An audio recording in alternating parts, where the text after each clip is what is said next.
Alright everybody, welcome. It's been quite a little while everyone, so sorry I haven't been streaming lately.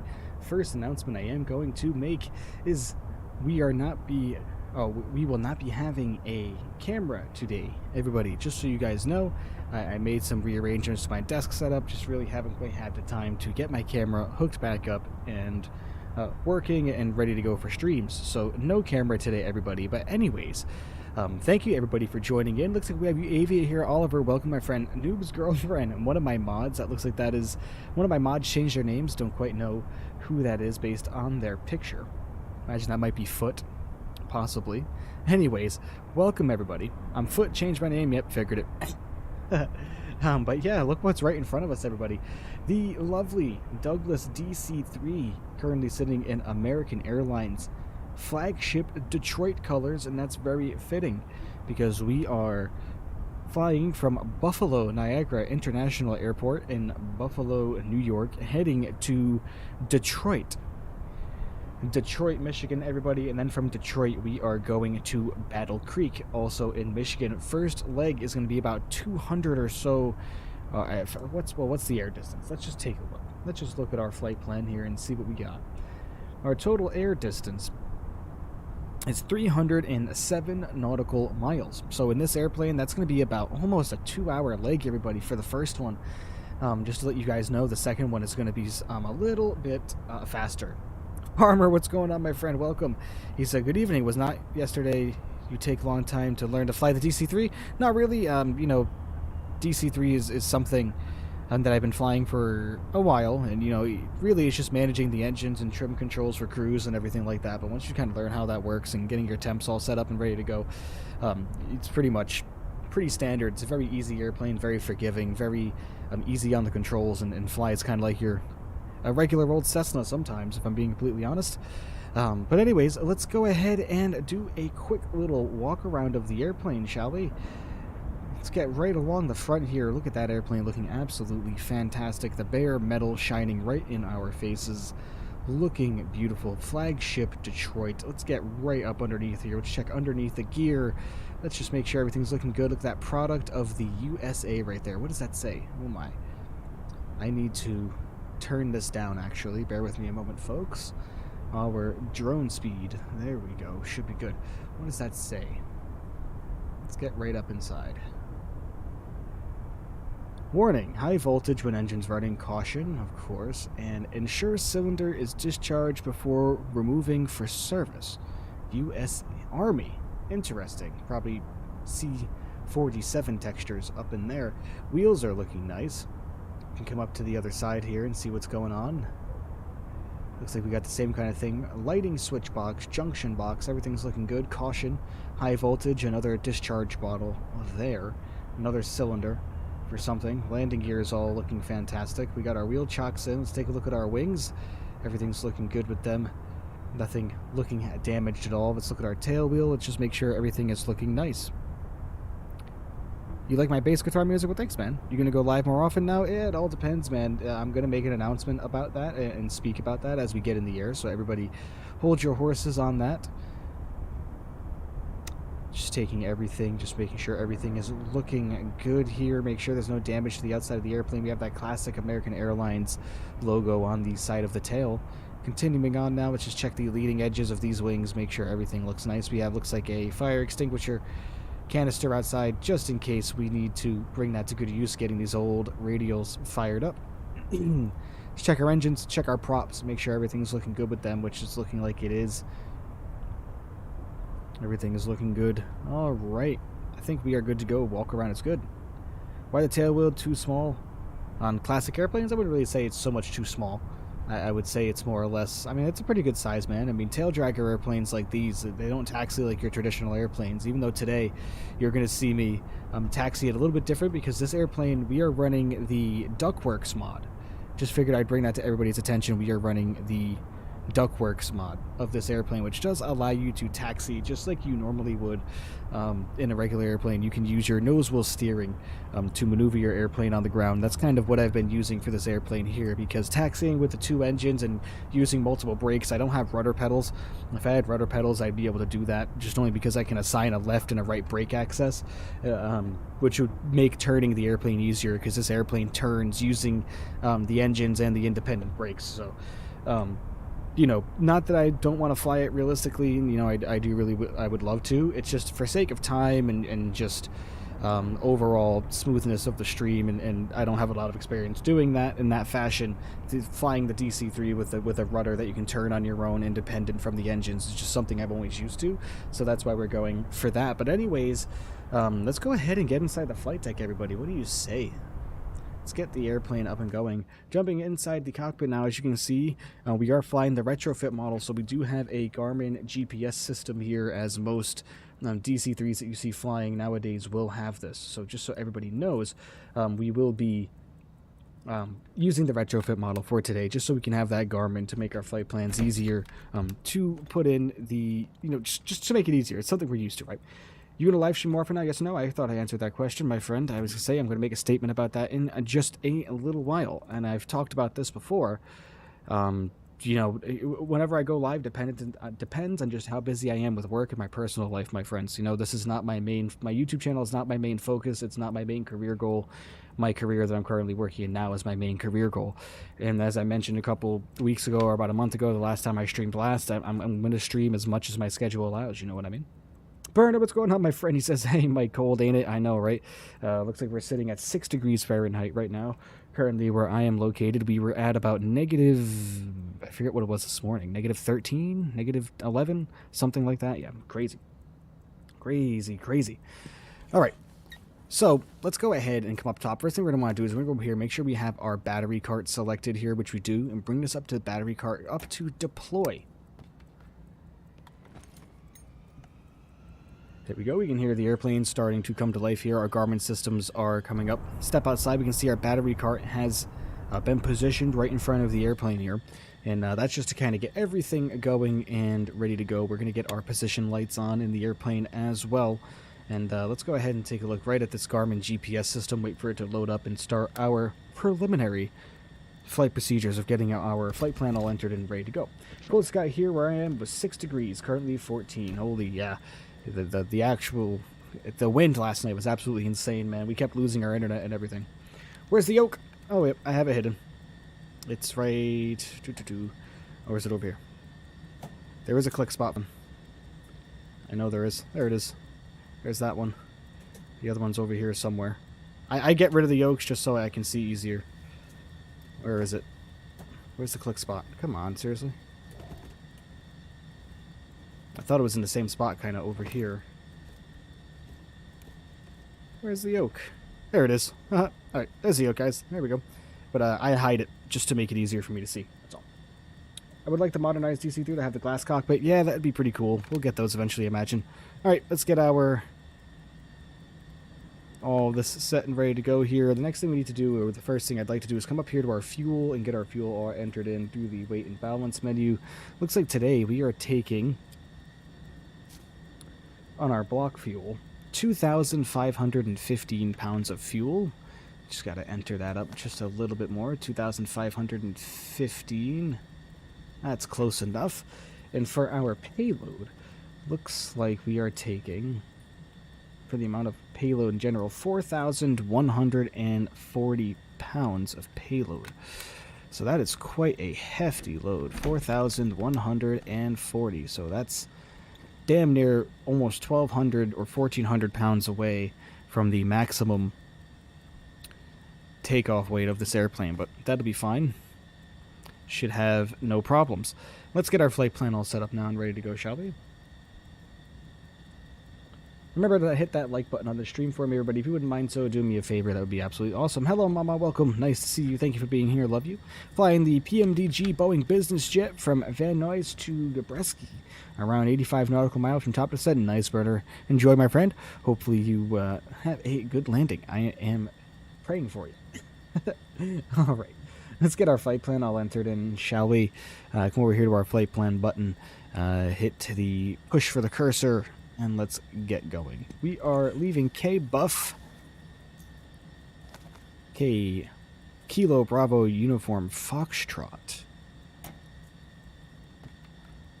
Go, enter that in. We are departing on runway 23, going direct to Colts.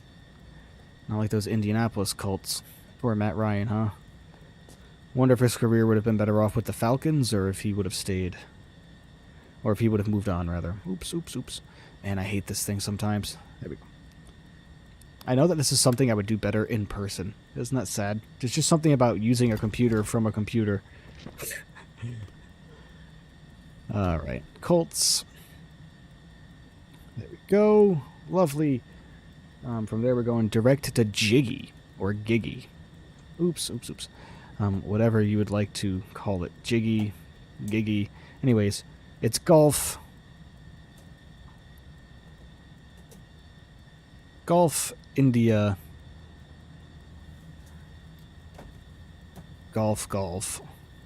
And yeah, I just want to mention also, we were originally going to do some Buffalo Airways ops, because I thought that'd be cool. Do some flying up north in a DC-3. They're a very predominant user of DC-3s in today's age. But unfortunately, when I was doing the test flight yesterday, I didn't realize this. Yesterday afternoon, after work, I fired up a test flight just to test our route, and unfortunately I noticed that the airplane isn't, that airport, our first stop from yesterday's originally planned flights, wasn't modeled in the simulator, not in the slightest. Alright, there's our flight plan, looking nice now, all programmed. Let's get ourselves here. There we go.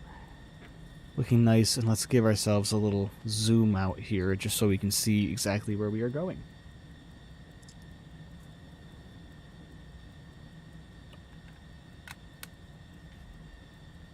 Just going to an operation of my tablet, trying to install Windows. Alright, man. Did you hear about the PMDG EFB was pushed back again? Yes, I did hear that, not surprised. 79 will be released without the EFB, not surprised. I'm not going to get the 900 personally, so I'm probably not going to. A little bit bored of Android. What do you mean? Get an iPhone, man. Team iPhone all the way. The Garmin navigation system is so confusing for me. No freeware add-ons for that airport? Probably not, man. You know, I don't generally search for freeware add-ons or anything, you know, before I fly. I just kind of take the simulator for what it gives me, and it's good enough for now. And the only reason why is just the amount of RAM space, you know what I mean, that I have. Did the 3 have counter-rotating engines? They did not. No counter-rotating props on this airplane. Not in the slightest. Alright, avionics masters are already on. We're going to go ahead and get us ready for start. It's cold, I believe. Currently, right now in Buffalo, we're currently sitting at 18 degrees Fahrenheit. Wow, it's warmer in Buffalo than it is here in my home area. Interesting. Let's get our magnetos both switched over to both. Push our master ignition switch in. We'll get our booster pumps on as well. We'll come over here and get our torpedo heat on. We'll get our windshield de-icer pump on as well. We'll get our prop de-icers on also. We will get our beacons on as well. We're going to come down here to our prop controls. We're going to get both prop controls to full forward. We're going to come over here and get our left engine tank selector over to... Come on. Left main. Come on, you can do it. I believe in you. Come on. This, you know, this thing is... This right here is the only gripe I have with this airplane, and that is this does not work properly. At all. There we go. Okay. What a pain in the rear, huh?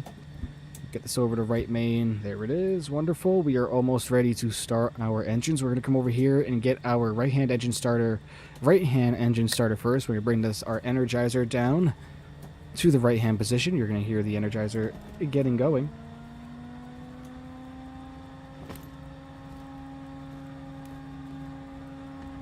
Right, we are going to be good to go here. We are going to come down. We're going to get our right-hand mixture control all the way to full rich. We have fuel pressure, you can see, just went up into the green here, looking lovely. We're going to bring our starter down into the right-hand side, wait for 5 rotations of the propeller, and then we're going to introduce the primer, and hopefully she'll start right up. So let's go.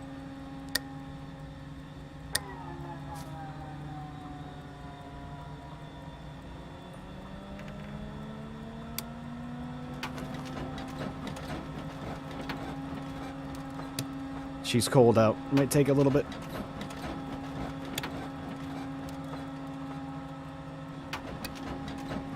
Oh yeah, she ain't starting for us right away. Try it again.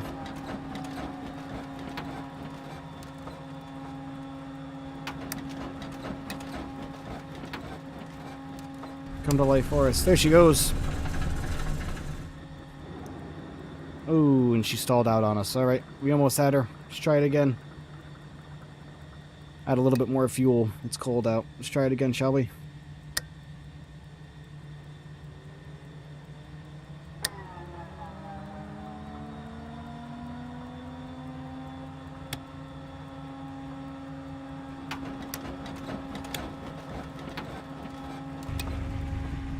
Nope, we got a good start. Come on, baby.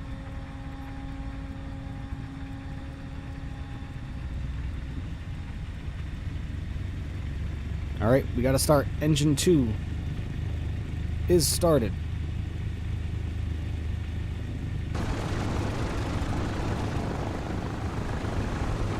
Lovely.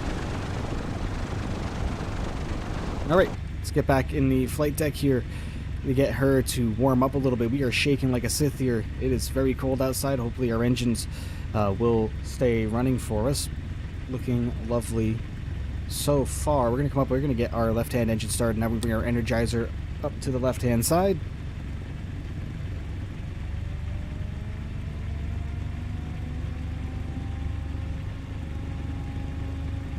Alright, mesh goes up to left.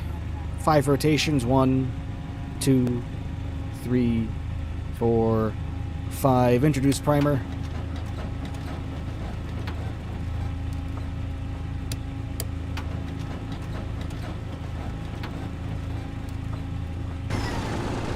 He's trying for us. Oop, there we go. Oh, we almost had her. So close. We'll try her again.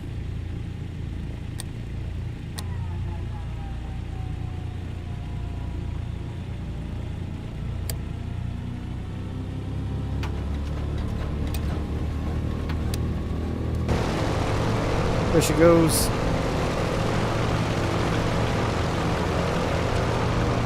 Oh man, she didn't start again. Alright, no big deal. Engine 2 was started perfectly fine. We'll bring that down to 10 on the manifold pressure. Let her warm up a little bit. And, you know what? We're dumb. We didn't have our mixture valve open. That's why we couldn't get the engine started. Let's try it again, shall we? Oh, man.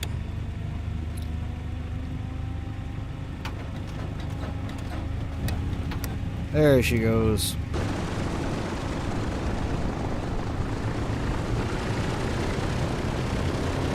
Alright, she's started. Lovely. Alright, she just needs to warm up. We're going to bring engine number 2 down to idle while engine number 1 warms up. Alright, lovely. We're going to get our engine generators on now. We're going to come over here. We are going to get our battery cart dismissed. Bring this down to stow. Our beacon lights are on. Looking good here. Looking wonderful. Everything's looking nice. We just got to get our airplane and let her get warmed up. Like the star of an old car. Oh, yeah.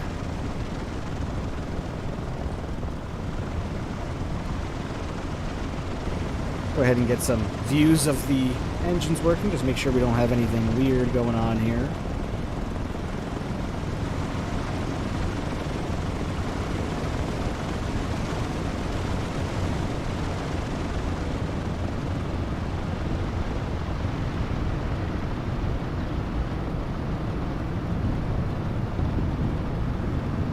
See the airplane shaking right here? See the elevators moving up and down slightly from the vibration of the engines. Rudder included. So cool, huh? Absolutely crazy.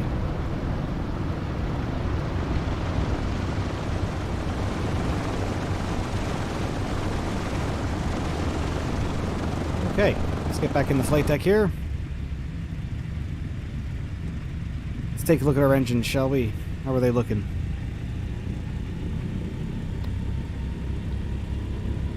Alright, there we go. Let's get both our engines up into a proper warm-up now. Go 20 degrees of manifold pressure.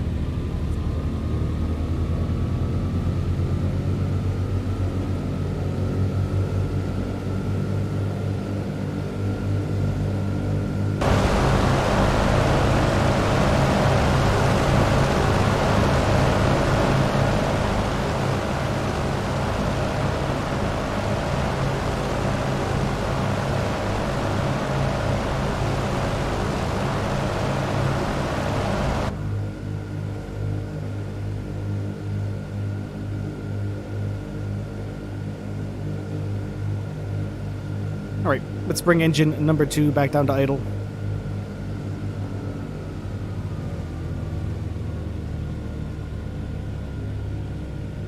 She'll idle right around 9 degrees of manifold pressure.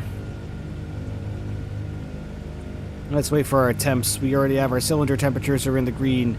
Our carb temperature is a little low over here. That's okay. We'll just wait for our oil temperature to get into the green, and then we will bring down our number 1 engine down to idle as well. So cool. I know, it isn't absolutely fantastic airplane. I love flying this airplane right here. Love flying it for sure. Alright, let's bring them both down to idle now.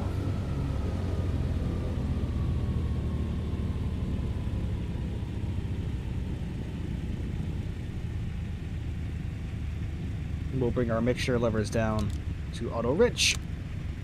Lovely. We are all up and running, everyone. Idling smoothly.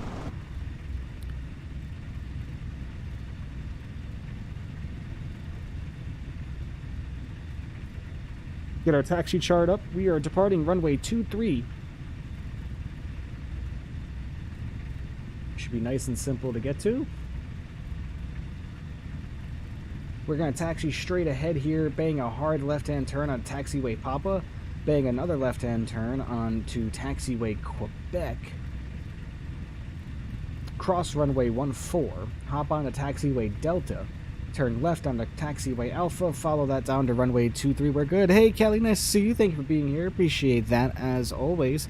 What do you say we get ready to go? Let's prop our chair up a little bit. Actually, we do need to do one thing. We do need to come down here and release our parking brake lock. There we go. Parking brakes have been released. Let's go flying, everybody. Let's get this DC-3 rolling. As soon as we release our brakes, we should start to lurch forward just a little bit here, which we are. Let's go ahead and start a left-hand turn immediately. Give us a little bit of power.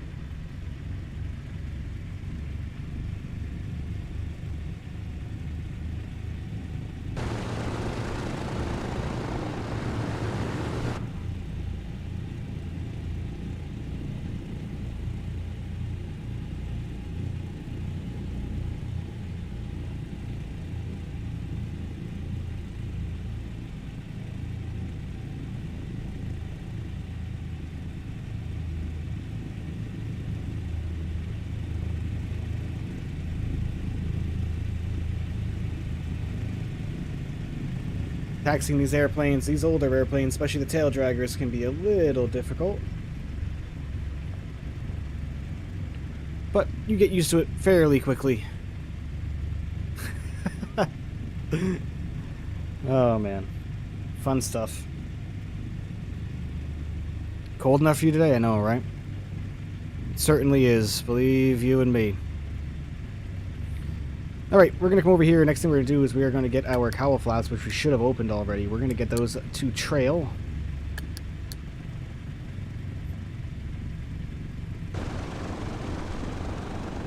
Not exactly straight on the taxiway, but that's no big deal. Oh wow, I missed our turn.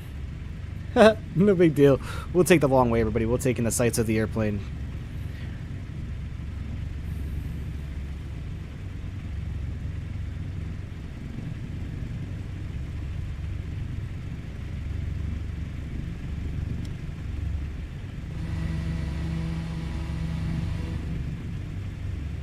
Right, we will get our flaps down to half.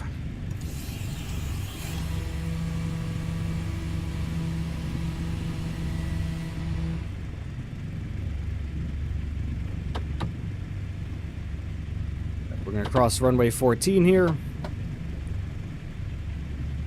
Taxi straight onto taxiway Delta to swing all the way around and basically do a big circle because we missed our turn.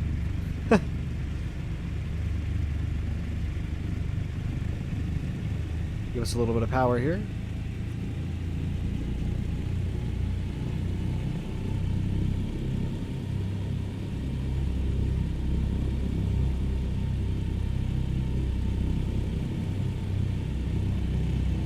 Oops, oops.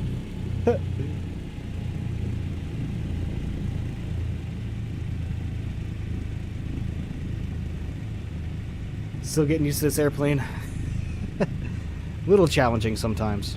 Not too terrible. Anybody can get used to it. Alright, now that we're on a little bit of a straightaway here, give us a little bit of power to get some speed.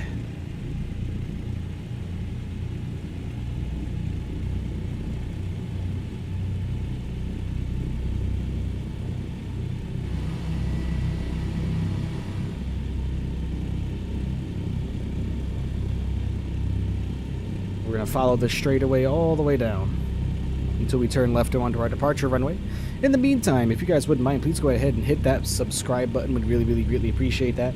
As well as hitting that like button on this stream as well. I would really, really greatly appreciate that as well. Get this stream up to as many likes as we possibly can. That would really, really be greatly appreciated. You'd all be too kind. What's our cruising altitude on this first leg here? Probably only about 9,000 or 10,000 feet at the maximum, I would imagine.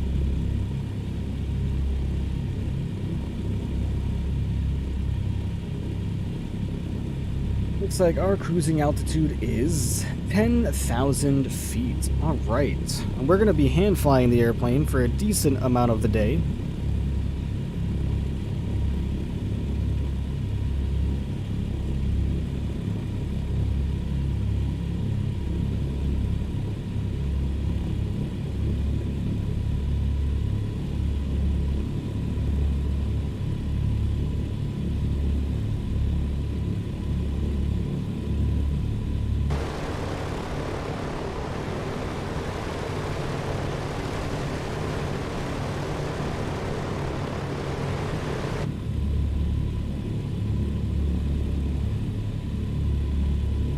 Well, I hope everybody's having a fantastic weekend so far. I know I am. Always a joy when I get to fly this airplane.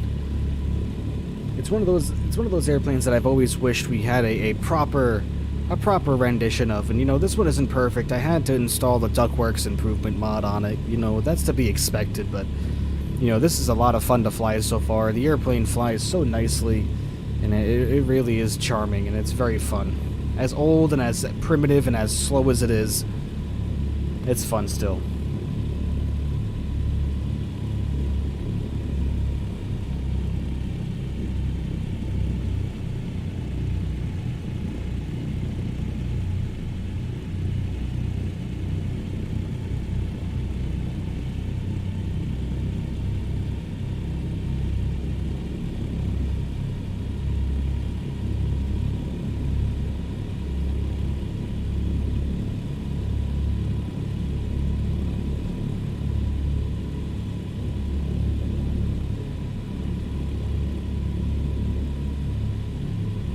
Right.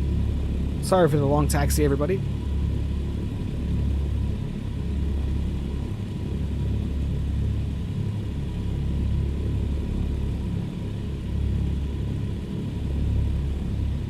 For your information, counter-rotating engines, while being more stable flying design, was discarded so the engines could easily be switched from left to right. Yeah, I would imagine that. Counter-rotating propellers, man, you know, that's one of those things where you understand the principle behind it, but it's just complex. And it was before its time, and not many airplanes really utilized that kind of engine design. You know, I can only think of a couple. One of them being the Tu-95 Bear, and the other one being another Soviet design, the Ilyushin with the IL-2, or maybe I might be wrong on that, I don't know. One of the Ilyushins, or maybe a Antonov. And someone remind me, which Antonov, the big cargo plane, has contra-rotating turboprops? I know somebody out there will know.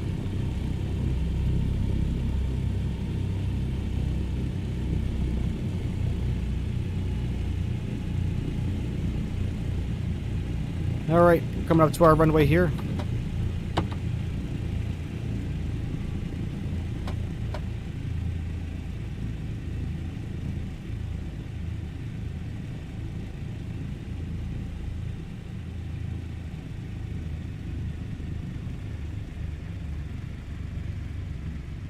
Let's get all lined up.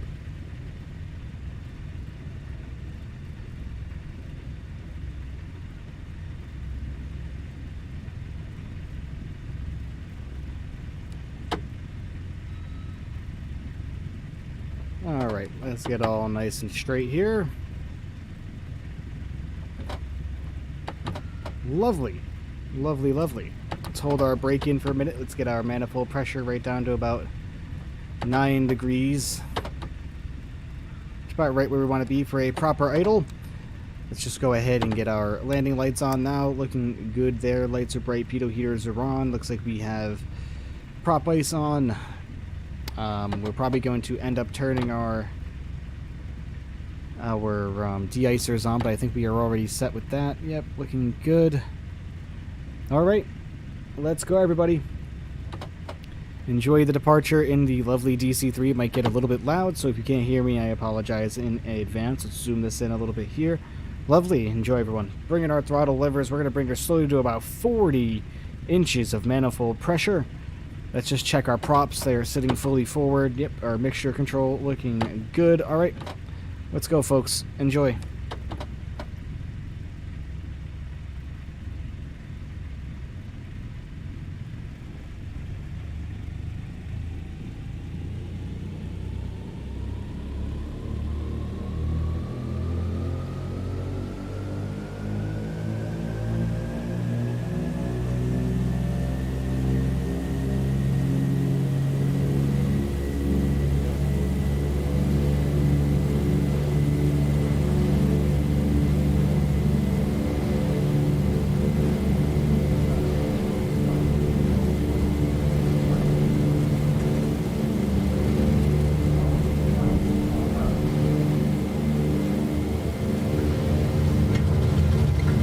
Wowzers, alright.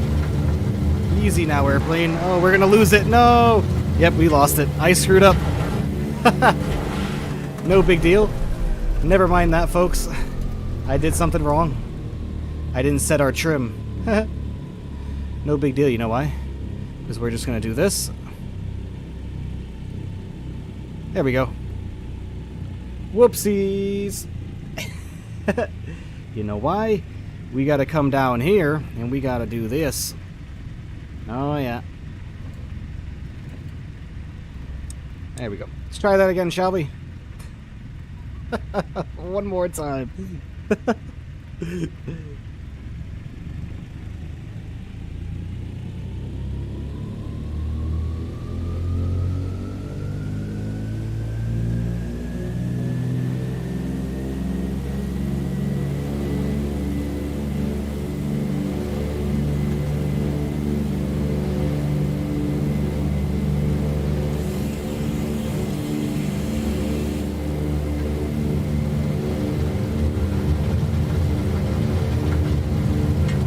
Alright, up we go.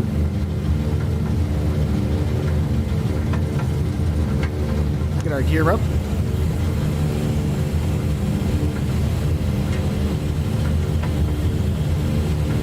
Giving me a little bit of a hard time, she is. Alright, lovely. Up we go. Let's get our runway heading. We'll crash, I don't know what you're talking about, I know, right? But there we are up and moving, everybody. Lovely. Check our Garmin here. Let's keep somewhat of a runway heading.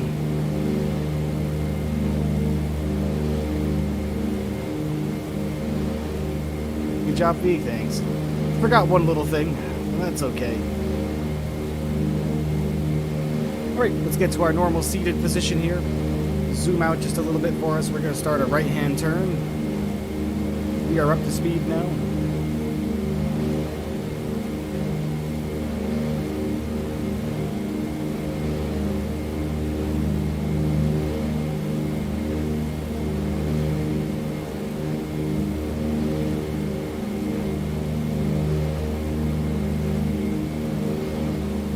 Alright.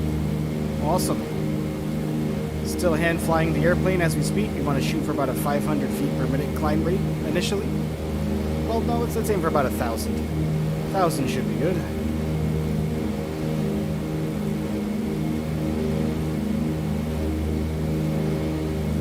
Get some flaps up.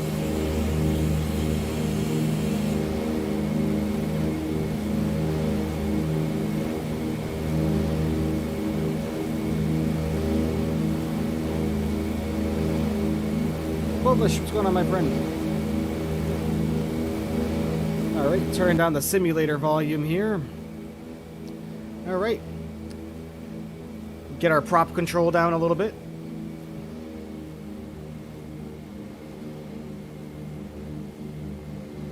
Go, prop RPM looking good. Let's get some more flap down. Or flaps up, rather.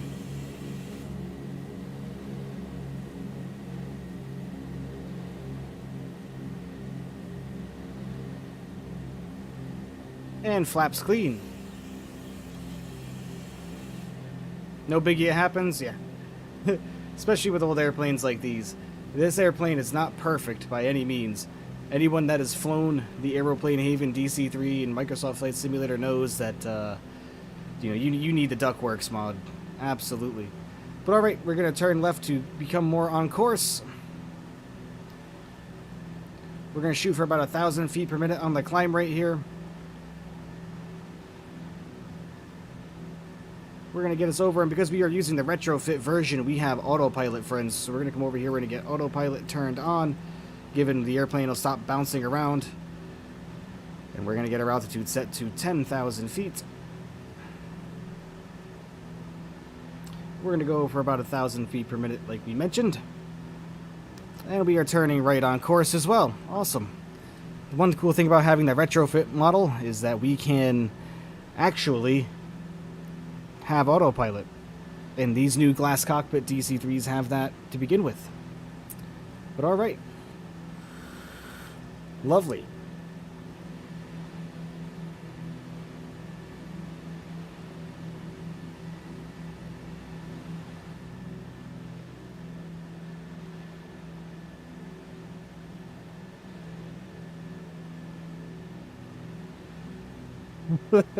No one saw that crash landing either.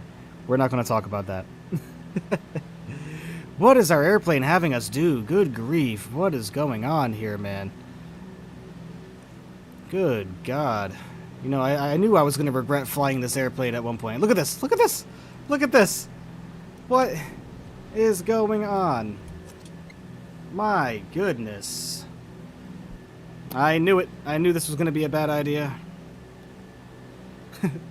The airplane is just doing whatever it wants. Per usual. I'm not gonna lie, per usual. Can we try that again? Get nav on. Altitude.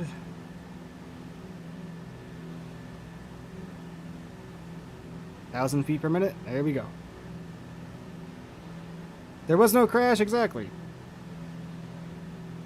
I don't know what you guys are talking about. Just our autopilot going crazy. Alright, let's take a look at our engine instruments here. We have good oil pressure. We are in the green there. We have good fuel pressure as well. Our RPM, we're going to want to increase that just a tad bit to get us right up into the green there. Looking good. Manifold pressure is also looking good. Now that we are well into our climb here.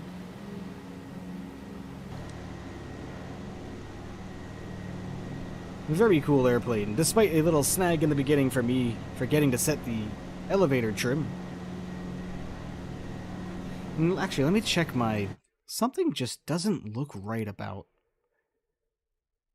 our graphics sometimes, let me tell you. On. Multiplayer off, on. Yeah, weird. Just hasn't been looking as detailed lately to me. Mini Shimano fly? No, we're good now. We are all trimmed in. Autopilot is doing what it needs to. We are climbing at about 1,000 feet per minute. We're aiming for a climb speed of about 105 knots.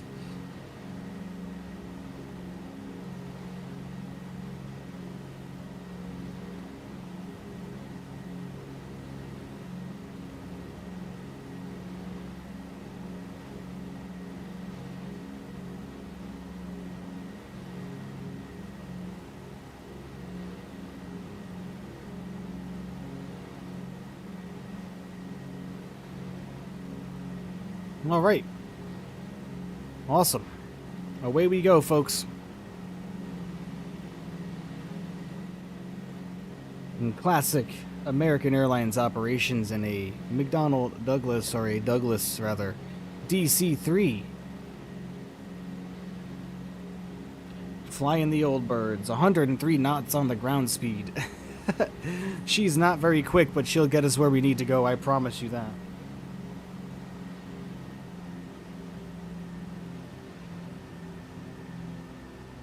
Bring our prop control down just a little bit as well, as we continue on up towards 10,000 feet.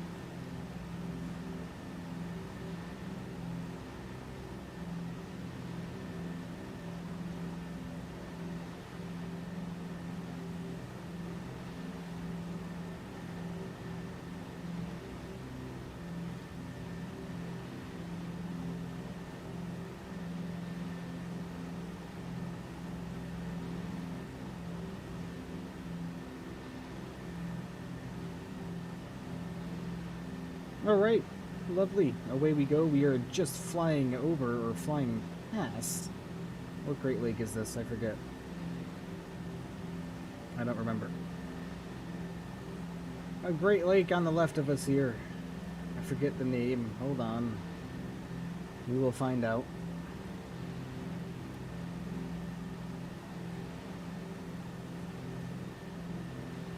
Alright, we are going to lower our nose down just a little bit now to about 700 feet per minute on the climb rate.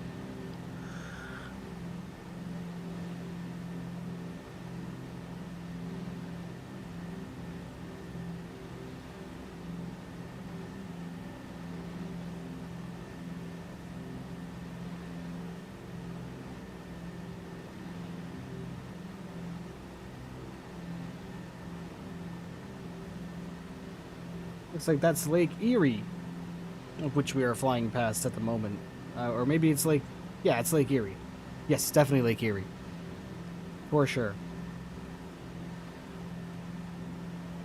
Lovely.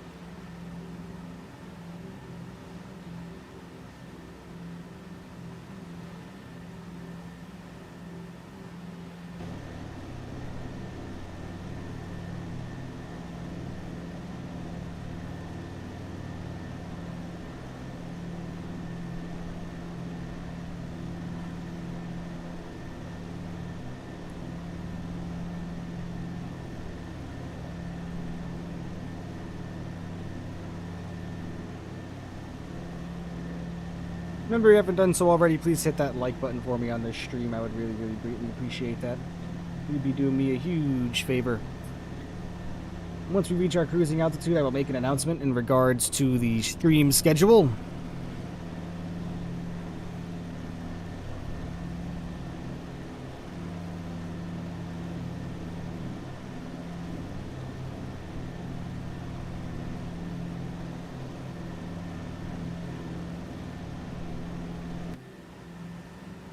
Our speed is still doing well.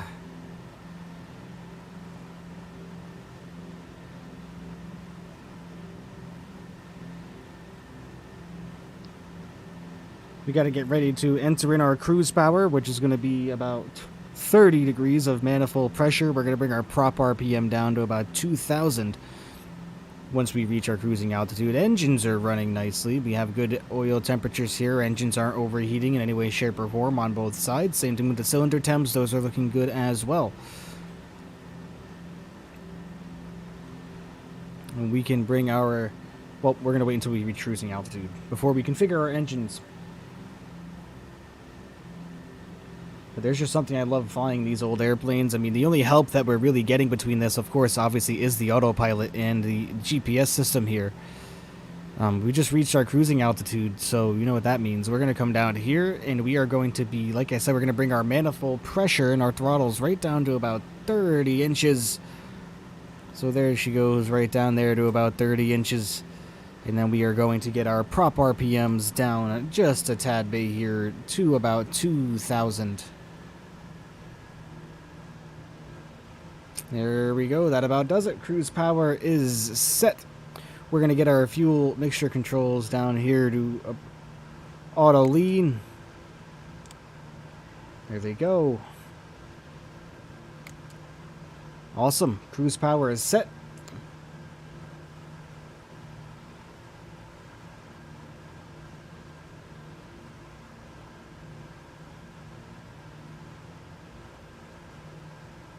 We're going to give us a little bit more power here. We're going to go about to 32 inches on the manifold pressure.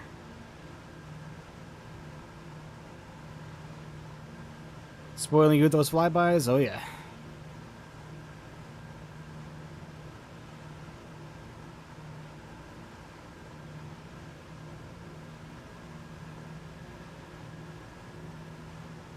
Alright, we are accelerating nicely here. As you can see there, about 123 knots on the ground speed. I imagine this is where we're going to float right around for this beginning portion of this journey. It's going to take us quite a while. Let's see if we can squeeze a little bit more speed out of these engines, shall we?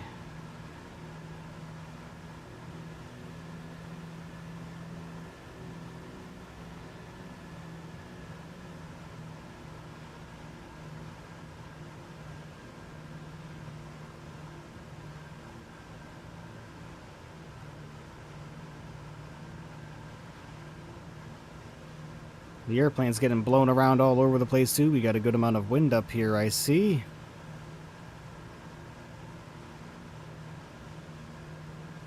We're currently at 2 hours and 12 minutes for our estimated time of arrival. It's ticking down slowly there, as you can see.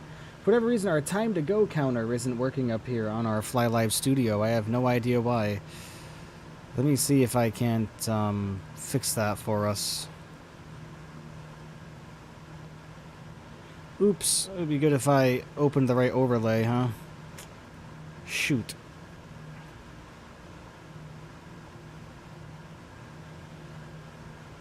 There it is. That's the right overlay now. There we go. Okay. Now, why are we not getting a time to go estimation here? Let's see as to why.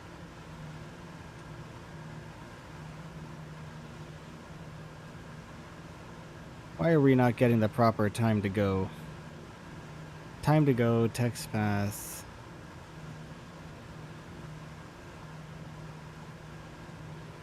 Yeah, it's weird. It's not working for us. Huh. Interesting. I don't know why. I do not know why that is not working for us, but oh well, no big deal.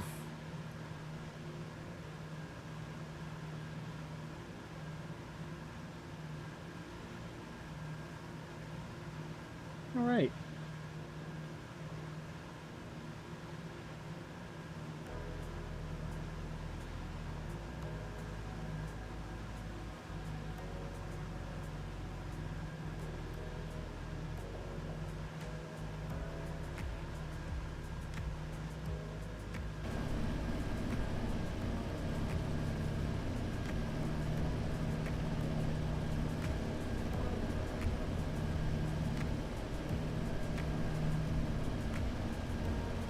You want to do a proper flyby, we can hook us up with that, of course.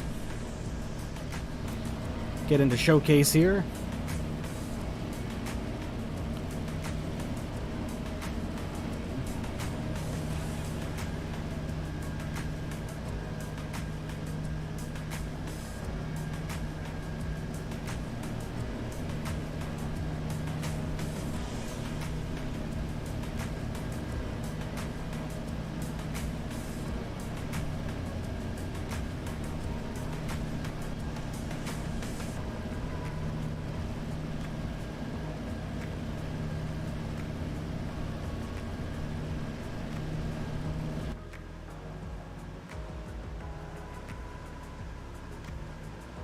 Everything's still looking good. We're about an hour and 9 minutes or so.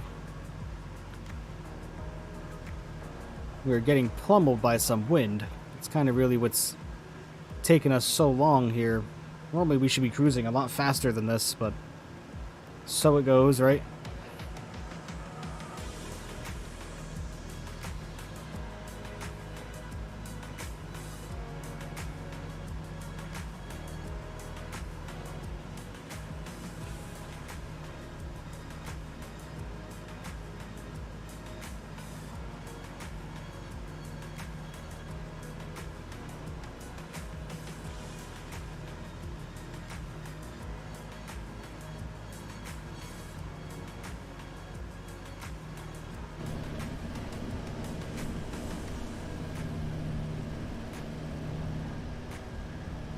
Alright, I think we will settle in right here, everybody, for our cruise. Kind of disappointing how we don't have a time to go. Let me see if I can change that to at least distance to go. And see if that'll give us some information here. There we go, we have a good distance to go now. 162 nautical miles, so that works.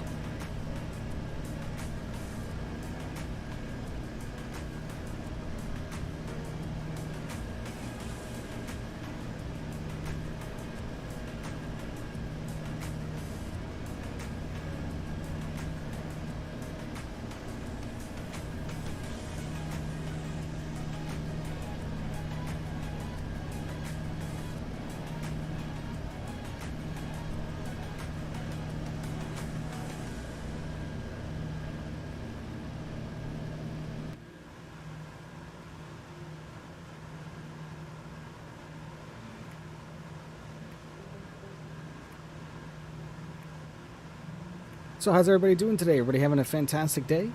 Thank you for joining me as always. Greatly appreciate every single one of you. I hope you are enjoying this old and classic bird so far.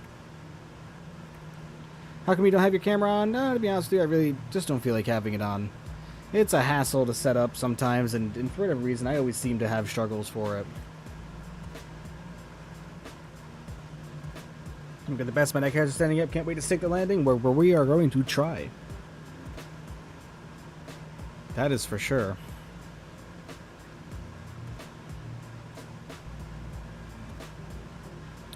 We can get our landing lights off now, seeming as we are at a nice cruising altitude.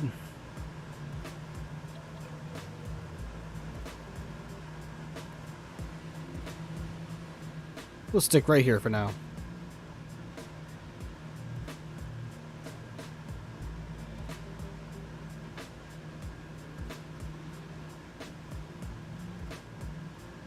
Brady to New England? Yeah, for the one-day deal, huh?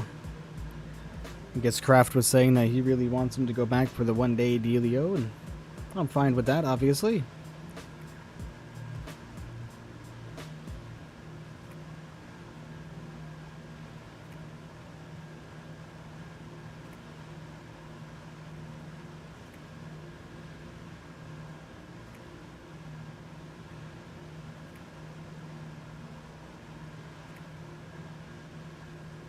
Going to be interesting to see what happens, though, going on with the NFL here shortly, you know what I mean? Really interesting. You know, we have the Super Bowl coming up, and a lot of talk going around the league about the outcome of the championship games, which I could share some, a little bit of personal feelings about that at the same time, but, you know, I'd like to keep it cash. I don't know. Both championship games were just kind of weird, in my honest opinion.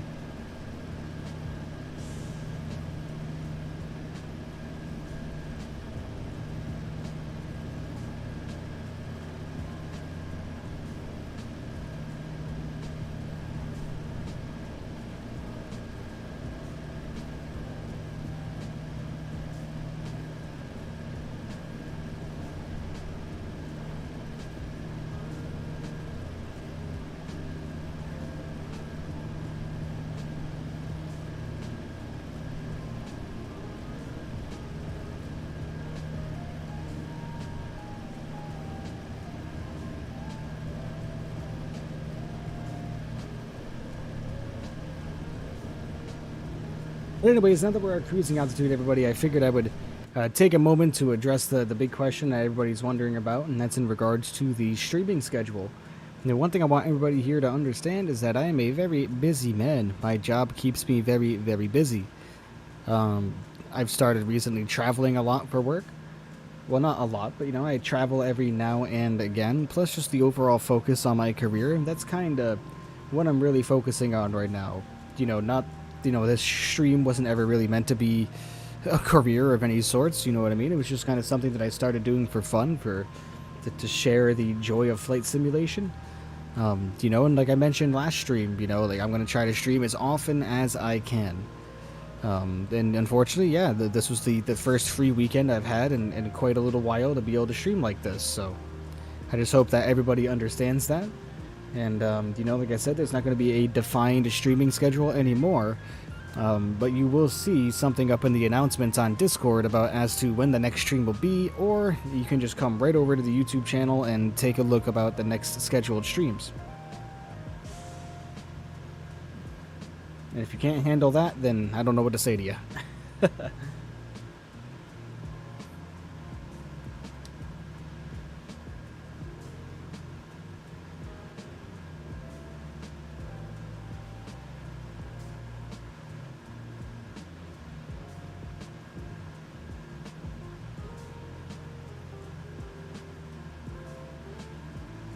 Excuse me.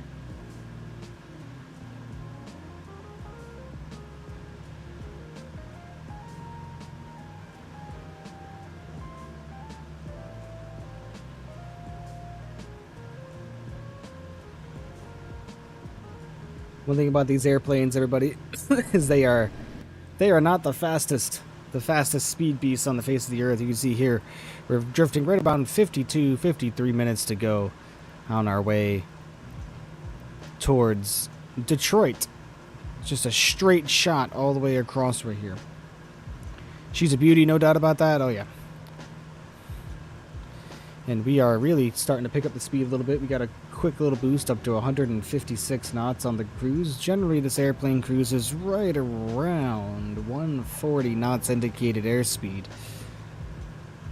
But right now we're doing over 200 miles per hour through the air, so the airplane is still moving rather quickly. We've got 47 minutes until our arrival now, and that is really starting to shift down just a little bit. We are still in cruise power as well. We did bump it up to about 35 inches of manifold pressure. But we're going to see what the airplane's about to do here and see how the engines are reacting.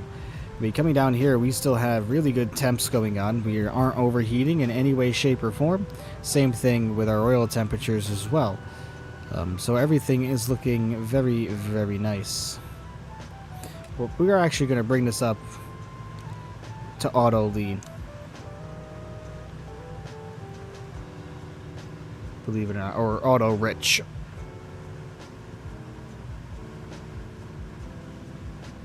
But what do you say we go check out the cabin, shall we?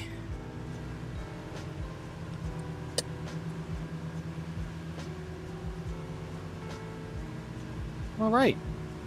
Here's the cabin in the lovely airplane. Not much to see here. We can head back towards the galley if we truly wanted to. What's going on back here in the galley? To open, pull handle, and push outward. Okay, looks like we got some coffee makers here, a couple teacups. What do we got going on for meal service? Can this door open? Toilet. Is it modeled? It is not modeled. The washroom is not modeled, everybody. But everyone's baggage is back here. That's interesting.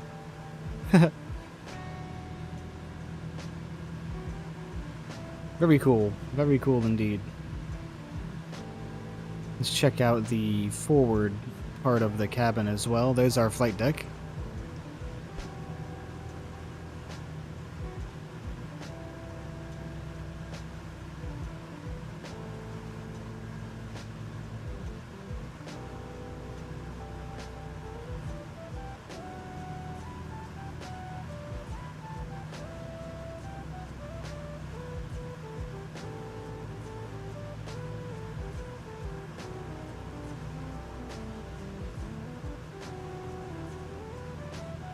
I can handle that nice inside. Oh yeah. You know, the only thing about it though is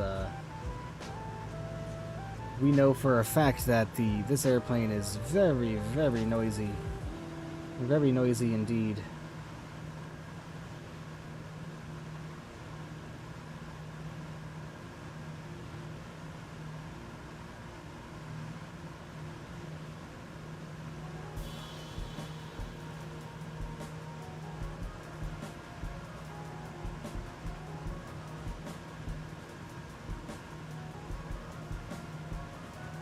.156 knots on the ground speed currently. We got about 139 nautical miles to go, about 46 minutes. We are running into some bumpy air here, so I'm wondering what we should do. We're currently cruising at 10,000 feet.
We got some wind turbines down here. Very cool to see.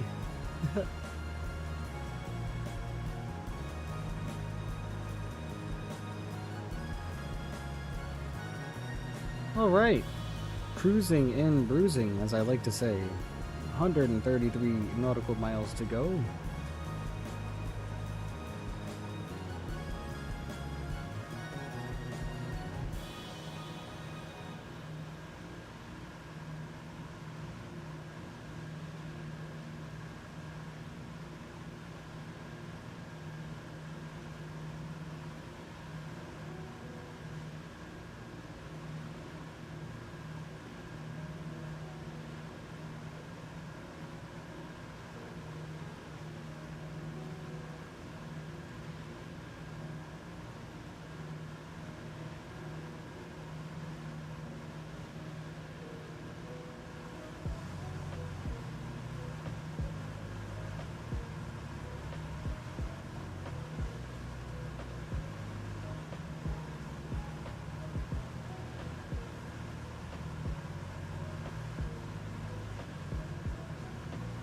So our Garmin in here is showing us at 111 nautical miles out until we arrive, but our FlyLiveStudio up here is showing us 130, and I'm assuming that's just because, you know, I would imagine it's just because of the FlyLiveStudio calculates everything in a straight line.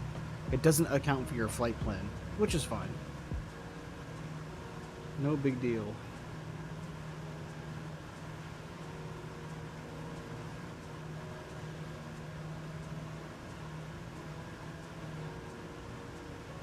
Little bumpy. I imagine there's quite a decent amount of wind that we are flying towards at the moment. With that massive cold front that has come down recently.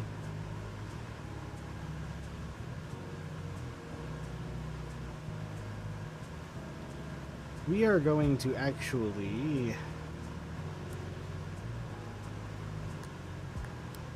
close our cowl flaps for the moment.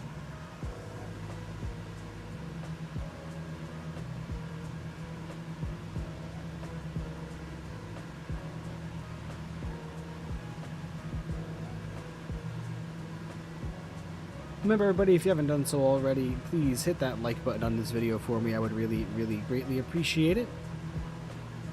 And if you are new here, you are enjoying what you are seeing, please consider becoming a subscriber to the channel. I would greatly appreciate that as well. I try to have as many streams as I possibly can, but please understand, everybody, that life gets in the way sometimes, and right now my professional career is really what my main focus is on, as I mentioned before. And right now that is going absolutely fantastic, so I am not willing to let anything get in the way in any way, shape, or form.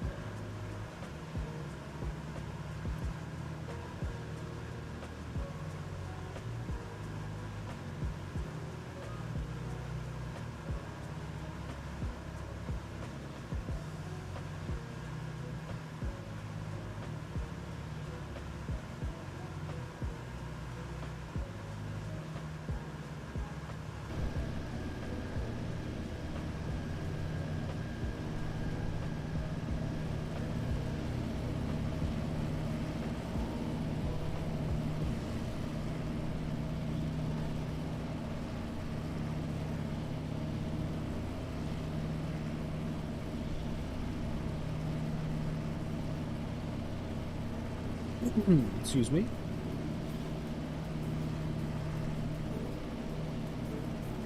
So is everybody having a great 2023 so far? Hope everybody is enjoying it. Hope everything and everybody is being treated well. Hope everybody's families are well. Hope everybody's friends are well. Their pets and such.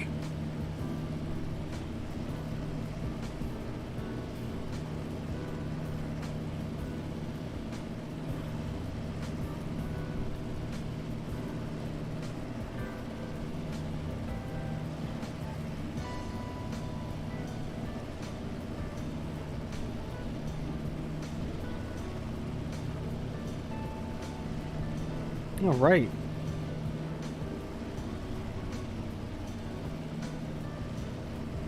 Currently, right now, if I have a look, We are flying past.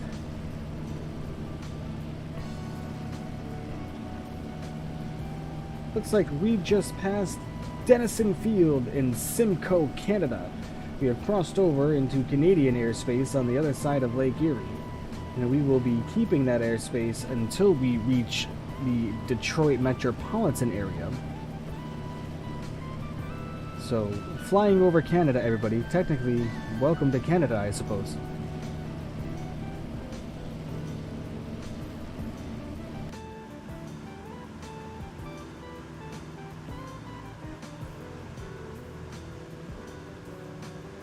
Well, I got sick at the end of 2022. I started 2023 feeling like I was dying, but now I am normal. Good to hear, Farmer. Good to hear you are healthy, my friend. And good to hear that you got over that sickness. The weather hasn't been the best down there, but I was still... Oh yeah, oh boy.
72 degrees.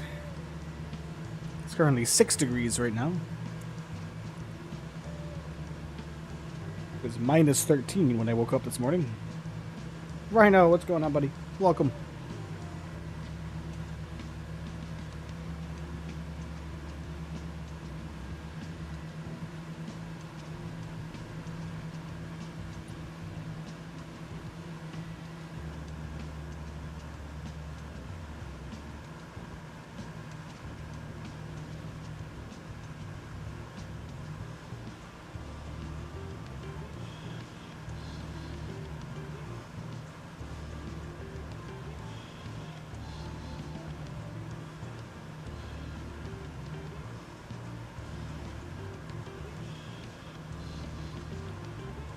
The 3 gear was designed to be landed in either up or down config. Nice. Couldn't handle 6 degrees. Yep. I haven't been outside once in it. I haven't left my apartment since Wednesday. If I'm being completely honest with you. I'll probably not leave it until Tuesday.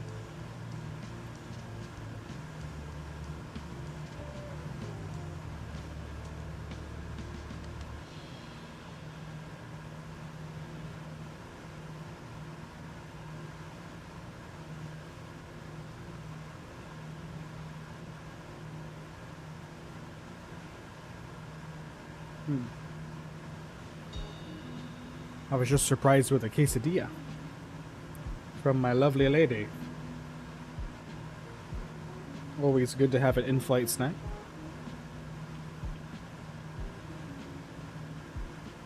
(6°F), that is correct.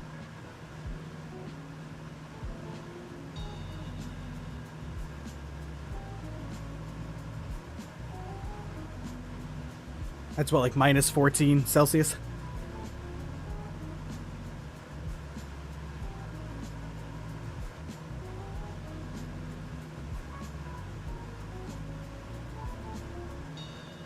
There you go. Look at that. Minus 14 Celsius. Very cold? Yes, it is. Very cold indeed. I woke up this morning, Rhino. It was minus 13 outside. Minus 13 Fahrenheit.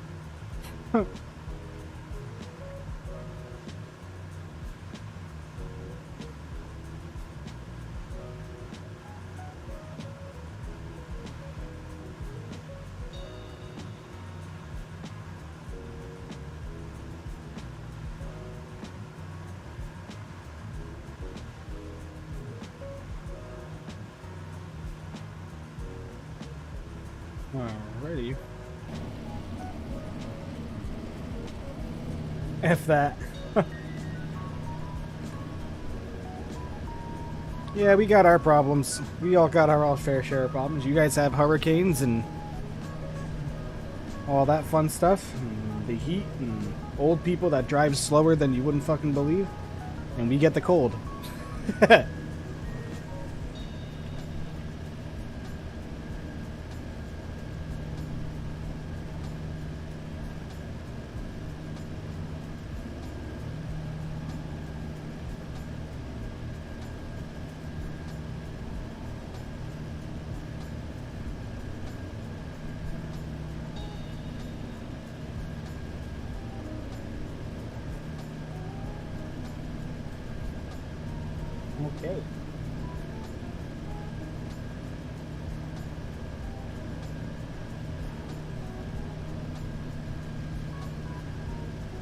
Coldest I guess in the UK is like 28 degrees Fahrenheit. Yeah.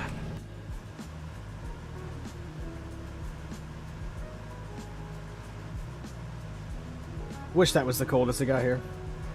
I wish the coldest it got here in all honesty was the 60s, but not everything is perfect, right? Got about 33 minutes to go, folks.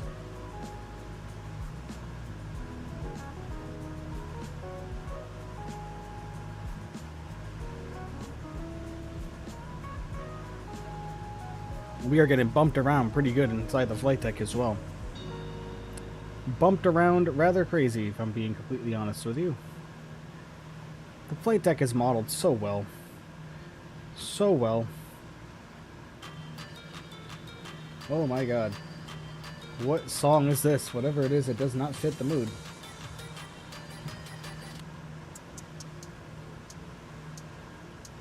Oh my goodness.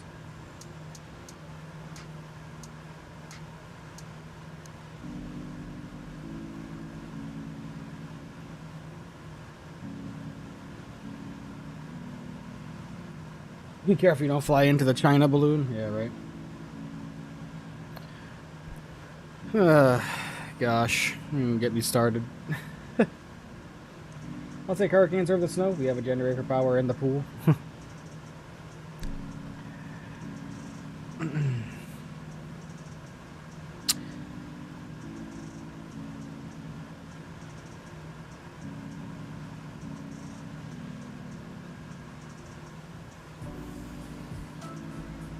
I am very happy. The airplane is flying absolutely wonderfully. Not a problem that I can think of in sight.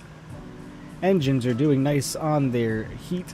Oil temperature and cylinder temperatures are looking good. Our left-hand side, our oil temperature is a little low.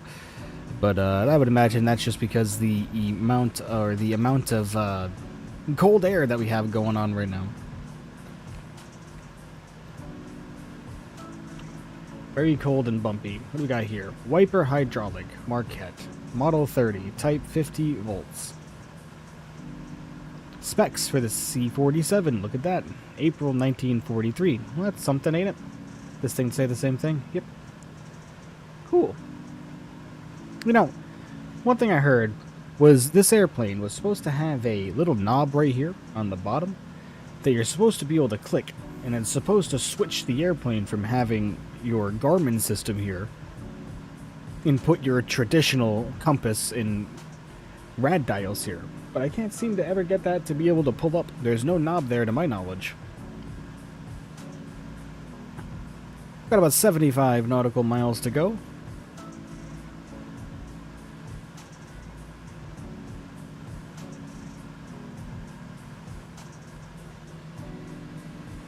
If you guys haven't already done so, I know I've repeated this a few times now, but please hit that like button for me, and if you are new here, enjoying what you're seeing, please consider becoming a subscriber. I would greatly appreciate that as well. Just kind of getting back into the swing of things, we kind of need to wait for the YouTube algorithm to kind of do its thing again, which means I need to find more time to stream, and I promise I'm going to try to make all of the time that I possibly can.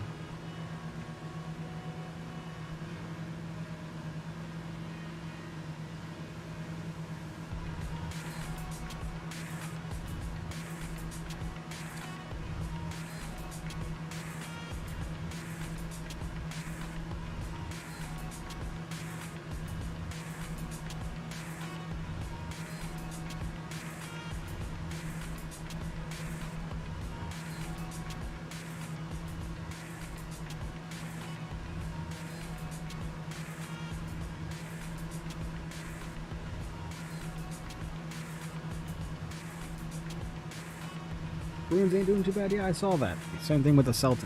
I mean, the Celtics lost last night. I'm actually going to a Celtics game on the 15th, hosting it as a work event, so that's going to be fun. They're playing the Detroit Pistons. TD Garden should be cool. Never been to a professional sports event before, so this will be fun. Looking forward to it.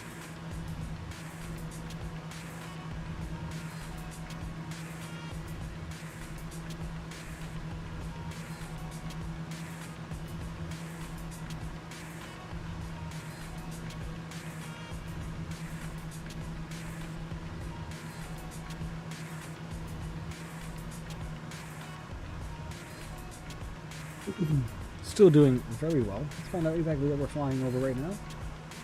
So right now we are just passing Lake Erie, still on our left-hand side. And it looks like we are coming up on St. Thomas Municipal St. Thomas Municipal Airport, code Charlie Yankee Quebec Sierra, and that is in St. Thomas, Canada, on our right-hand side.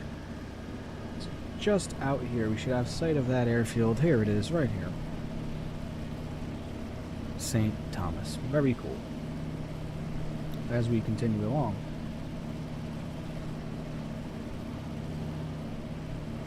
Very, very nice.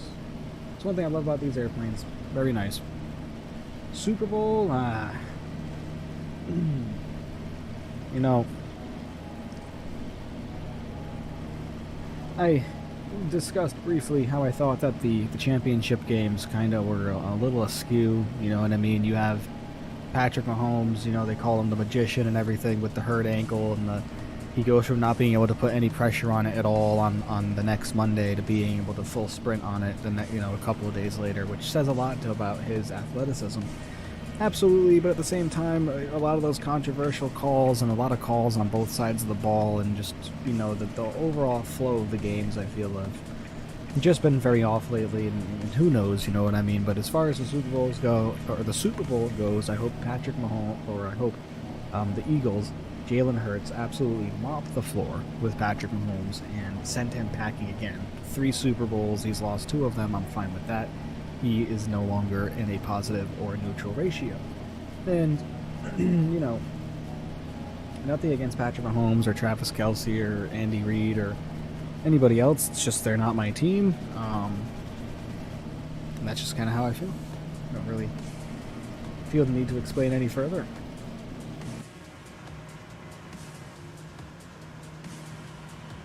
64.9 nautical miles to go until we arrive at our destination. Let's go ahead and start getting our approach all ready to go here. Looks like they want us coming in on runway 15. We're not going to take that. We're going to take the RNAV, obviously. RNAV 15. We're going to go ahead and just get vectored right in. And we will load those in now. So now let's take a look at our flight plan. Now we should have our vectors in for our arrival, which we do. Looks like we are coming in on the opposite side, so we're going to take a right-hand turn past the airport once we get up here. So just a little bit while to go, folks, until we arrive in Detroit. Not much longer.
Hey.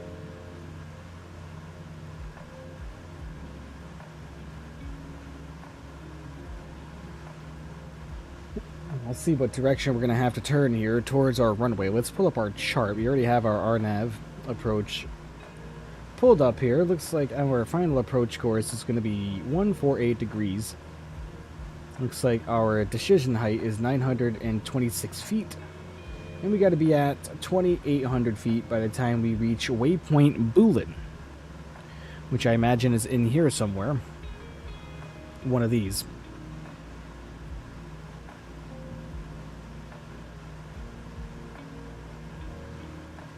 We are getting close.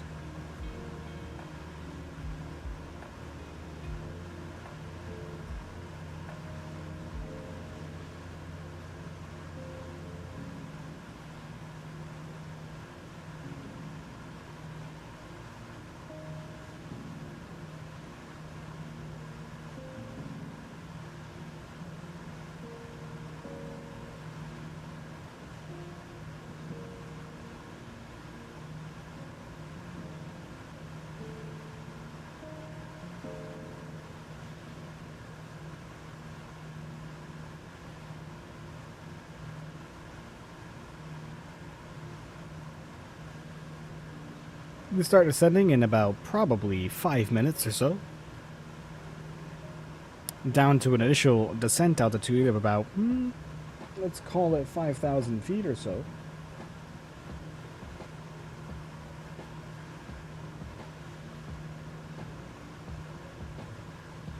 And we got to get ready to make our turn as well. So we're going to get our heading bug here all set up and ready to go. Looks like like I said, our runway heading is looking like it is 148 degrees. So we're going to go ahead and turn to a heading of... Let's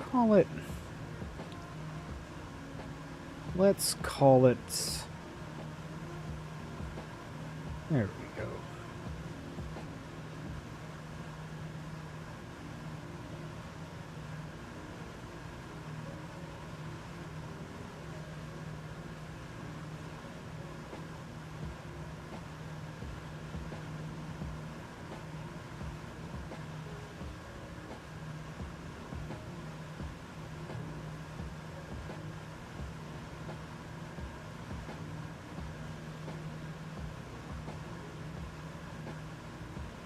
Just making some adjustments to our compasses here, because we are going to want to fly into a position of about, he said 148 degrees.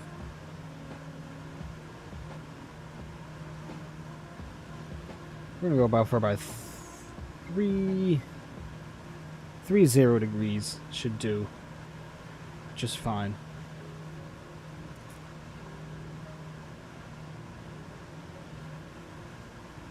With these older airplanes, you know what I mean, you don't have an FMC or anything like that telling you exactly what you need to do, so that's what, you know, doing just some manual calculations in my head really quickly about descent rates and everything like that is, if you ever hear me going quiet, that's usually what's going on. I'm trying to get some math done in my head that's really going to help us out. We are 48.6 nautical miles away from our next waypoint and about 67 nautical miles away from our destination in total.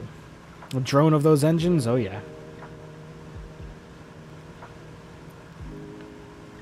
But we're going to be bringing the power down here very shortly. Total airspeed indicated, we're just below 200 miles per hour here as we fly through the air, but total airspeed's about 150 knots on the ground.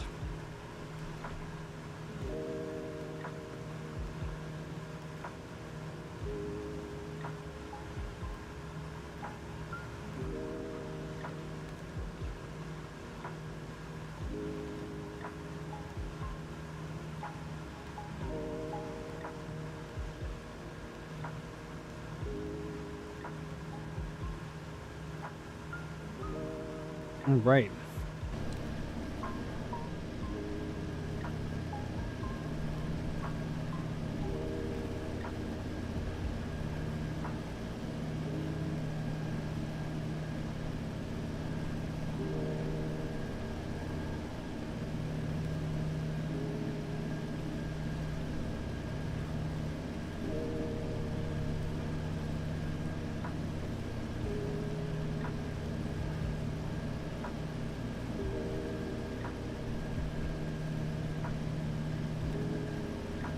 You guys hear about the Antonov 225 coming to Flight Simulator? Absolutely fantastic. That's going to be so fun to fly.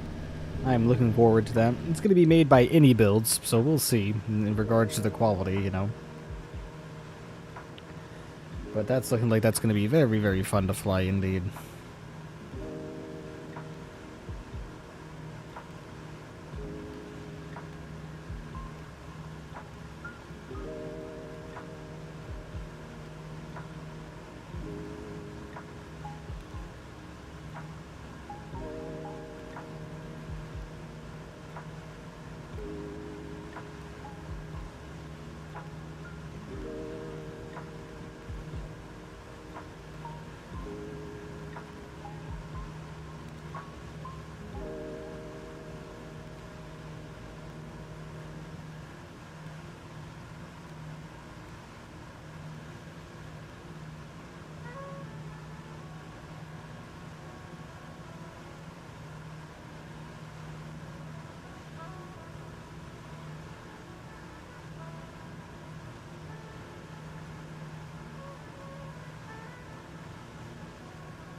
You see our airport is coming into view. Well, not the airport, our final waypoint here.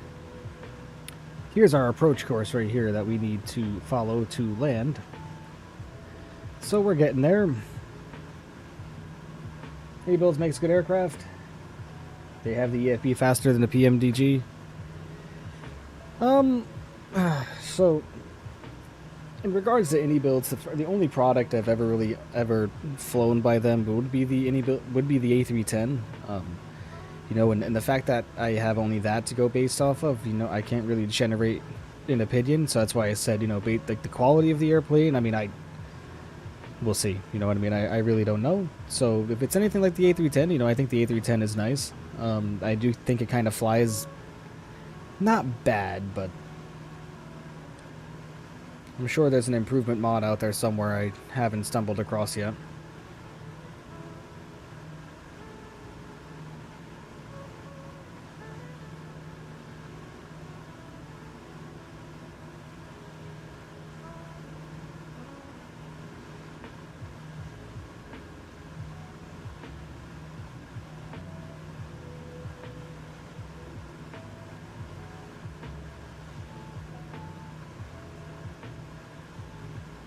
Gamar, welcome, my friend.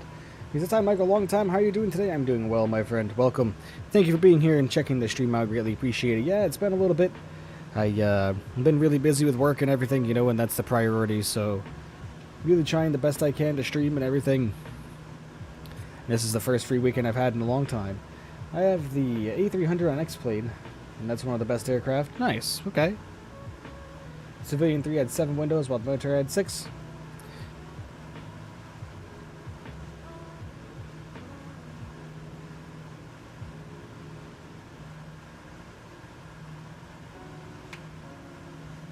Oh boy. All right.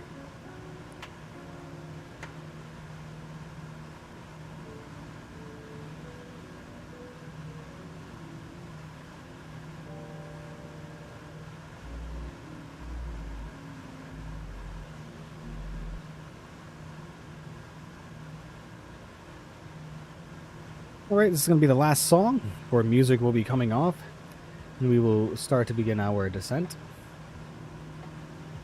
shortly thereafter.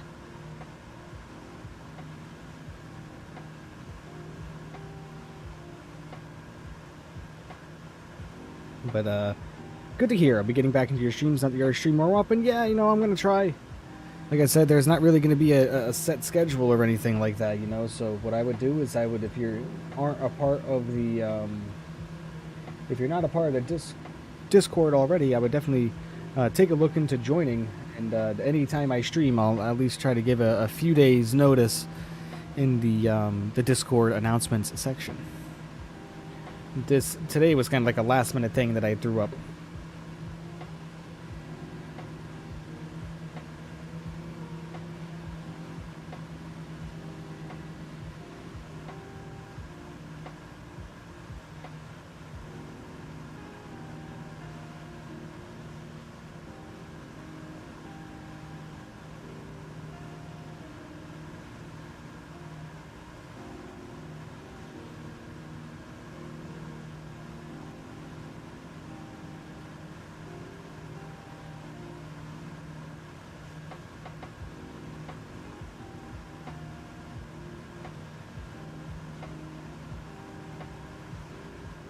Hopefully we can get a nice buttered landing here on this one. Remember, you can track this flight on Volanta, everybody. Volanta is up and running, and we are being tracked on it as we speak.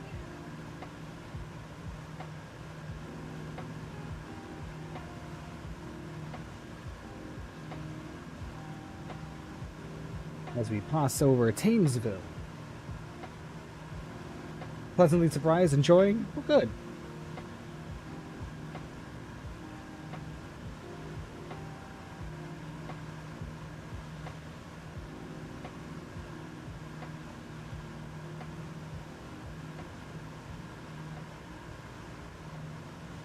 That's the last song, everybody. We're just going to enjoy the growl of these engines for a little while longer before we make our descent shortly.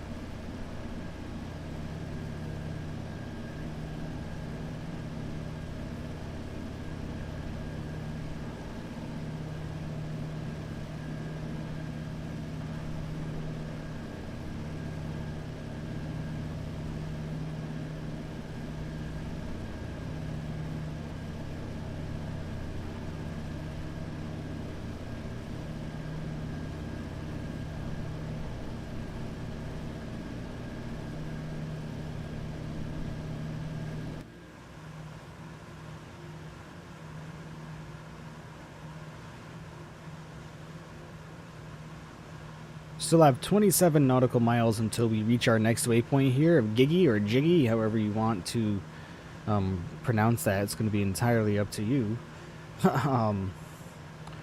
But here is our approach right here. Regardless, we are going to go up to Jiggy. We are going to follow Jiggy across the way and then make a deviation to our course to turn base and then on to final. So we still have a little bit longer to go. As mentioned, this airplane is tremendously slower than what we are used to. Obviously, our total ground speed right now is about 150 knots, and that's our normal rotation speed. And, you know, like a Boeing 737 or something like that. So, taking a little bit longer. But you got to remember back in the 30s and 20s when the Douglas was starting to build the DC-1, the DC-2, eventually the DC-3. You know, like these were record-breaking distances and record-breaking speeds for traveling across the world in an aircraft. It's just absolutely incredible. And then eventually, they followed it up with the DC-4, adding 2 more engines to what was essentially a DC-3 and giving it a tricycle gear as well. So, I mean, it's the innovation of airplanes and how quickly they advanced is just absolutely insane. From 1903 with the first powered flight with the Wright brothers to the first jet airliner in the early 50s is just absolutely insane. But that's just technology, you know what I mean? Think about computers even. How quickly computers evolve.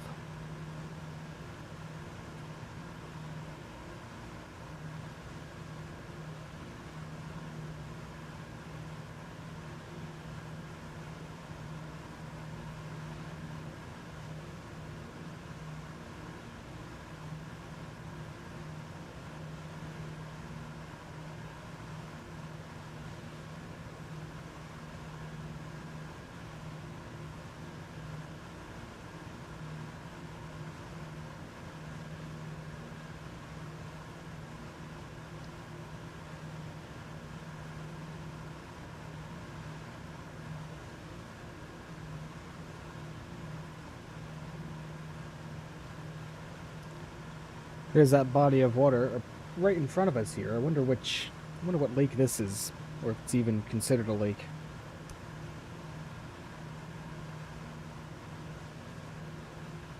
What do we have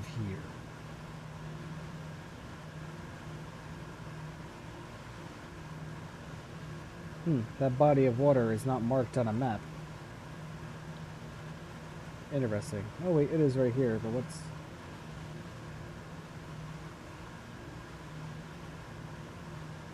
Yeah.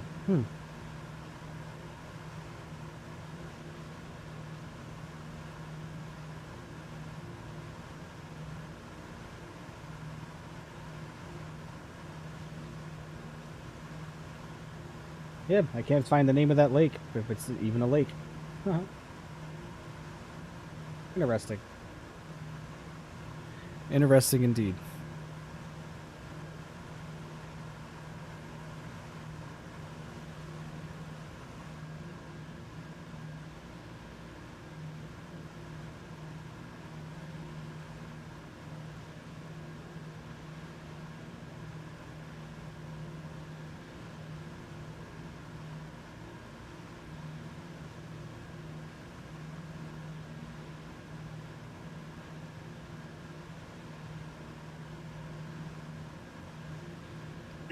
Excuse me.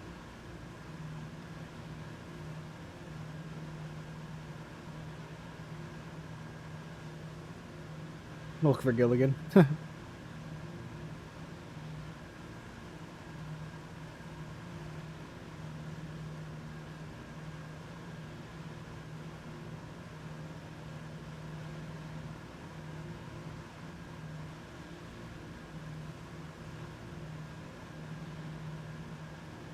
Oops.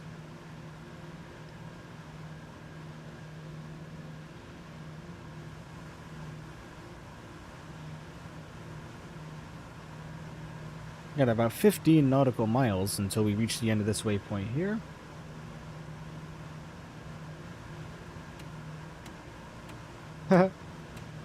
That's cool. Oh no. Ah, jeez. Well, this is apparently very dodgy.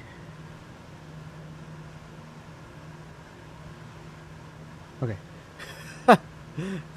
And I haven't played with the wipers before. That was fun.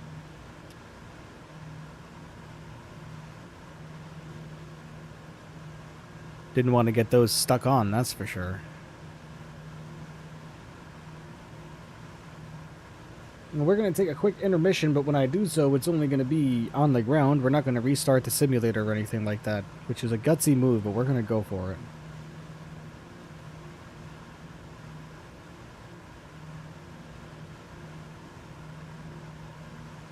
About 31 nautical miles of air mileage left in total, everybody. I said we're going to be crossing this body of water here, whatever the name of this lake is. I wasn't able to retrieve the name when I was just looking at a map, so I'm not exactly sure what this is, but it's a nice look. You know those engines are supercharged? Oh yeah.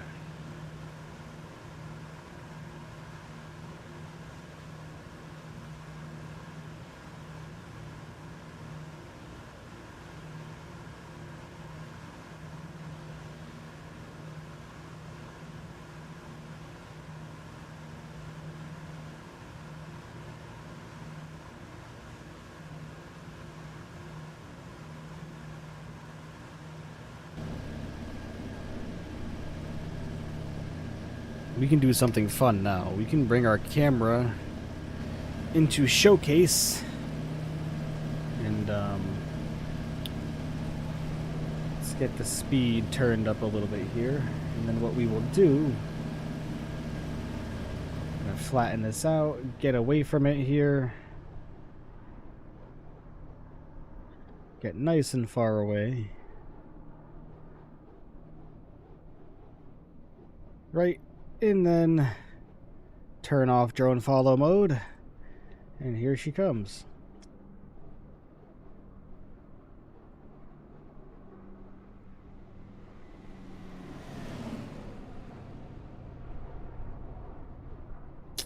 Very, very cool. King, what's going on, my friend? Welcome.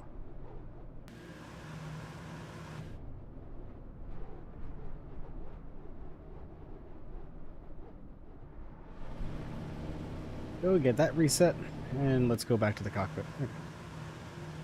Miss you, bro. Where you been? Busy with work, my friend. Busy with work.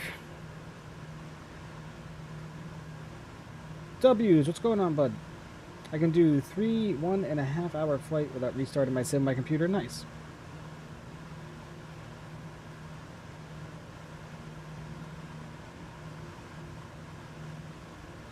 Oh, God. This windshield wiper now is going to be the death of me, isn't it?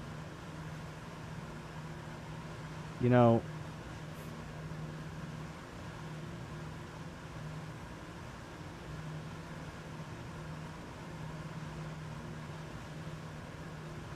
Yeah. No more windshield wipers. Do not touch. Hey, next time you're going to Turkey? Nice. Enjoy, my friend. Enjoy. I imagine you're probably flying, so safe travels. Go right as we start to cross Jiggy or Gidgy or Gigi, whatever you want to say it. We're going to go ahead and start. I'll probably get right about here, this third ring here, and then make a right-hand turn out to turn downwind. How have I been lately? Good, man. Busy. Very busy with work. I'm exhausted. My job has me bogged down a lot of the times. Aircraft crashed into lake. What caused the accident? The windshield wiper. Yeah, right. Alright, football.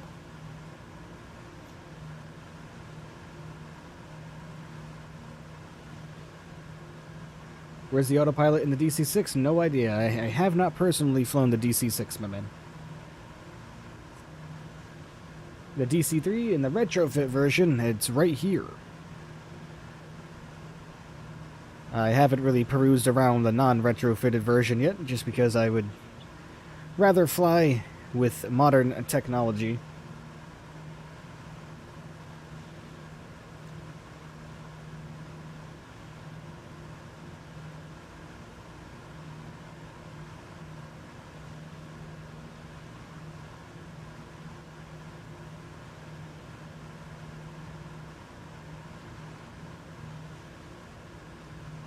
Wipers are air circulated.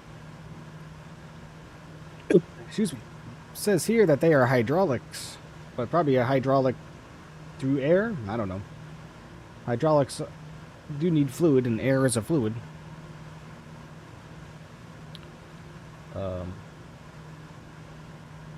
Air actuated. Oh, I see. I've read that wrong.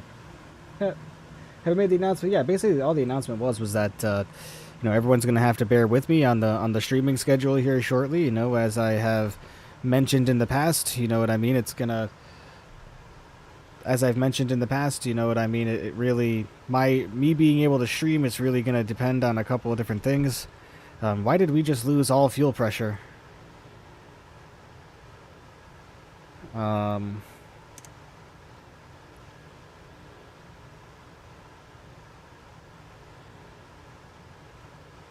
That's really, really weird.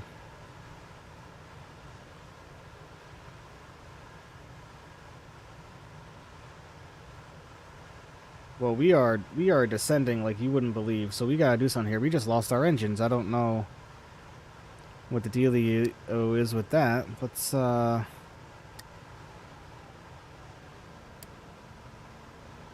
get them started back up. That would be swell.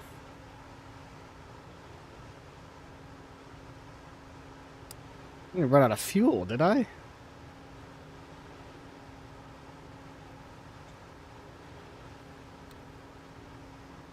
Well, this is turning problematic. Fuel tanks, yeah, more than likely right. There we go, yep. That there seems to be the problem. Hold on, let me get our autopilot back on here and let me adjust our altitude. Autopilot back on, please. Altitude, we're gonna go down.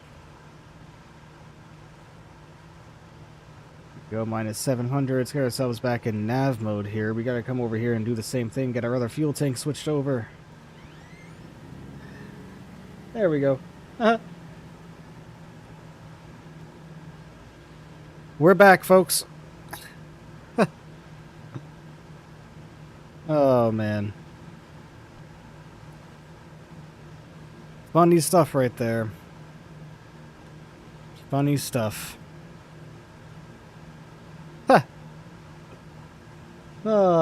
Landing's gonna be Ryanair? No, I wouldn't say that. This airplane floats right down onto the runway with no problem. No problem at all.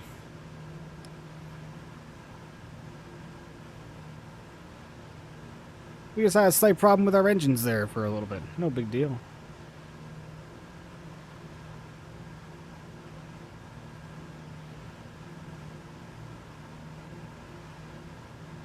That's the one thing about these old airplanes is if you don't pay attention to that kind of stuff, it's going to get in the way. For sure. For sure.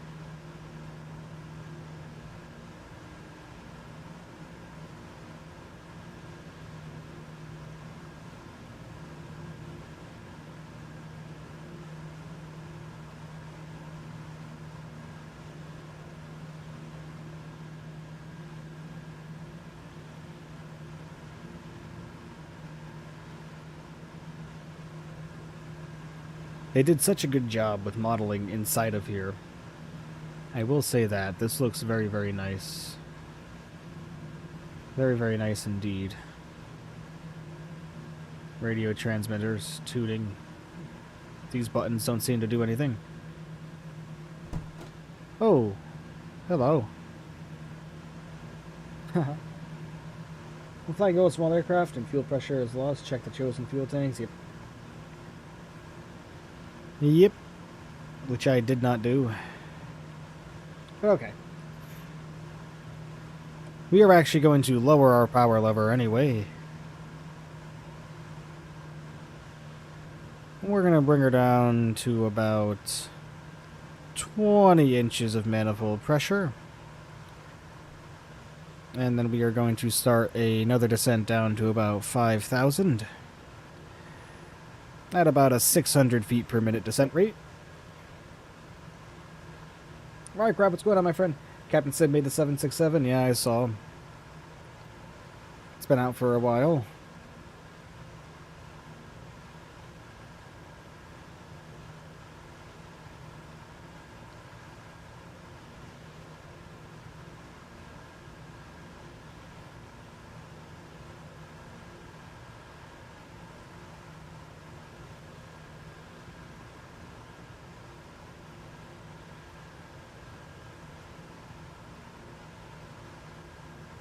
Is it only for Premium Deluxe and Deluxe?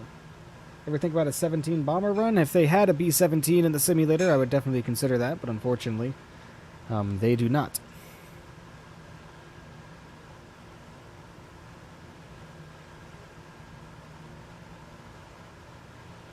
Jack, what's going on, my man? You heard the 787-800 is only released on there? Yes, that is true. The F-18, I'm pretty sure, in the 7.8, but I think that's for free now when the game passes. Isn't the Game a Year edition supposed to include all that?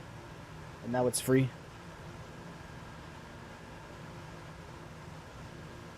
I might be mistaken. So I don't mean to get anyone's hopes up.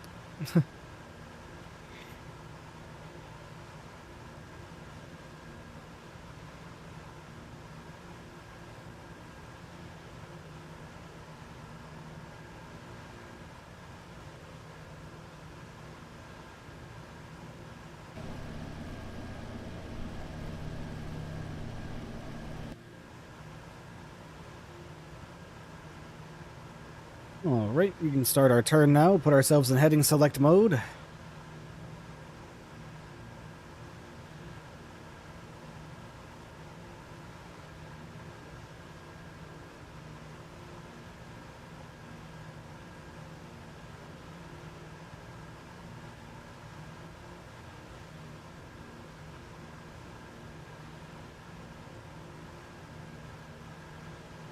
Lovely. Continuing on still down to 10,000 feet.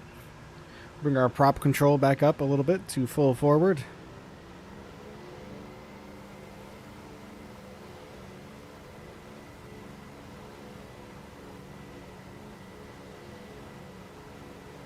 Greener A380 has returned to LA. Nice, man. So we're just waiting on the Lufthansa set A380. Nice. Bye-bye 7.4. Hello 7.9. Yeah, right. Maybe one day they will accomplish making a 7.9. Who the hell knows? Alright, we've just leveled off in our descent. We're going to give ourselves a little bit of power here. We're going to go back up to 30 inches of manifold pressure. It's going to keep us at a nice general cruise speed down here.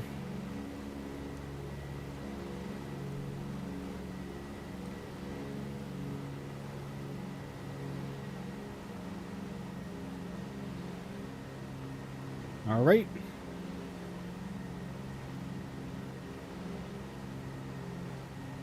And we're going to continue down to 2,800 feet.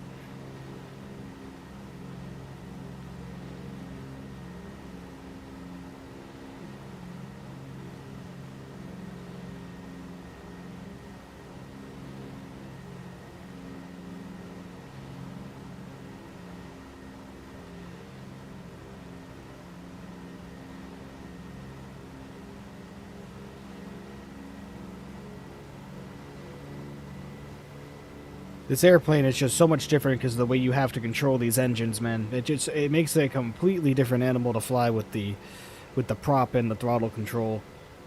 And that's just something I'm genuinely not used to, just because like I said, mainly fly jet airliners and jet engines and stuff like that. So, Casso, what's going on, my man?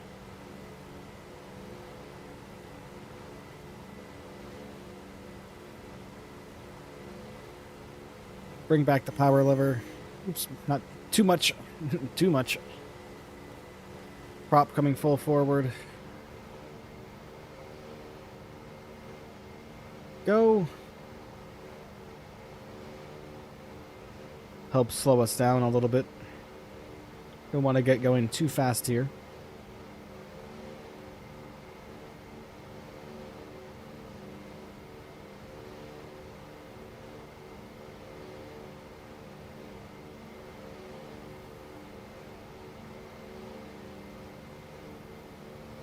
That Bulin is where we are headed. We got to be at 2,800 feet, which we just descended below 3,700, so we only got about 1,000 feet to go on that, so we're doing pretty well on that descent. We're going to bring our nose up to about 500 feet per minute on the descent rate. We're going to give ourselves a little bit more power here, bring up to about 25 degrees in manifold pressure. I don't believe we ever turned our landing lights back on. No, we didn't, so we'll get those back on. And we're going to bring up the simulator volume as well for everybody to enjoy the sounds of the DC-3.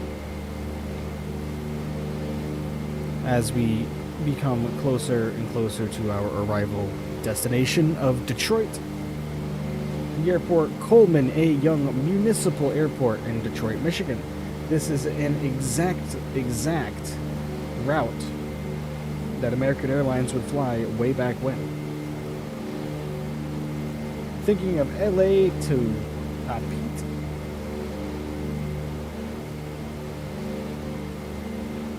But is it worth it to go from 11:30 to 8:30? Yeah, it's a long time, man. I guess only you can be the answer to that question.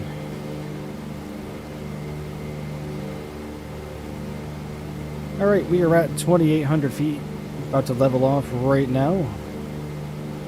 Want to keep our speed at about 150 knots, so let's go ahead and adjust our power levers to account for that.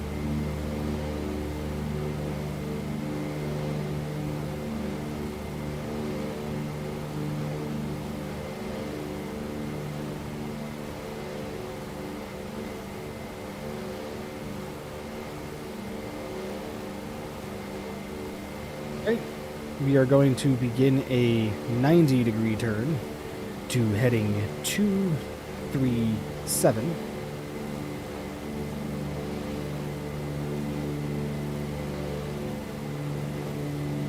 Go.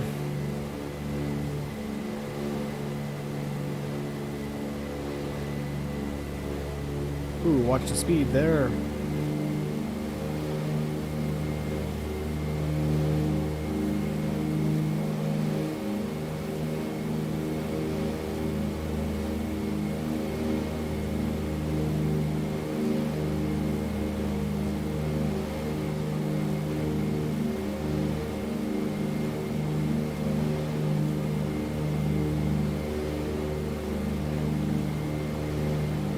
Assuming we just turned right into a headwind. That dropped our speed. But I think we are safe.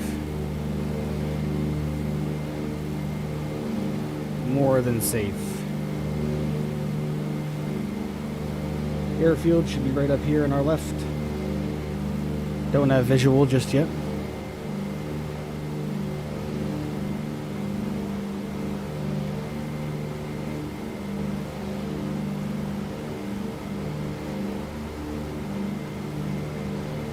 We're going to take over manual control of the airplane, folks. We are under my control. Let's keep ourselves nice and level here.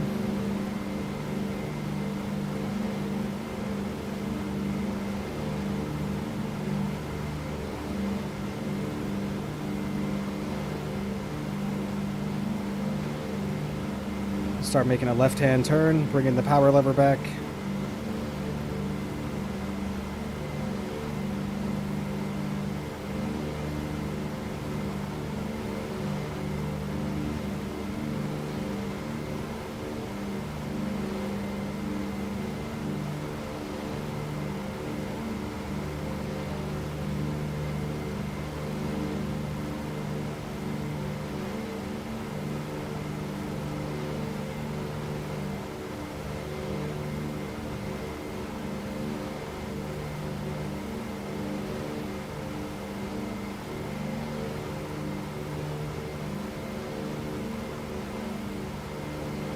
Alright, so the airport should be just ahead of us up here.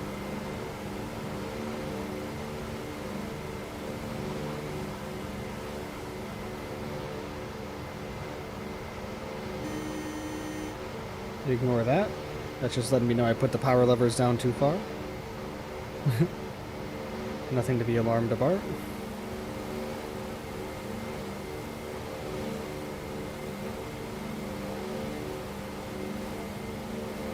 Alright, we are on about a 10-mile final.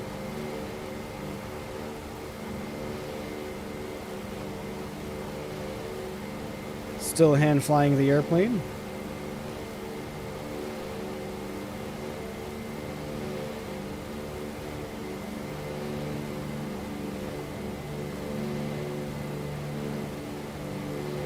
Get some flaps down to a quarter.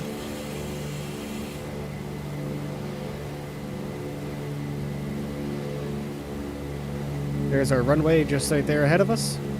Runway in sight.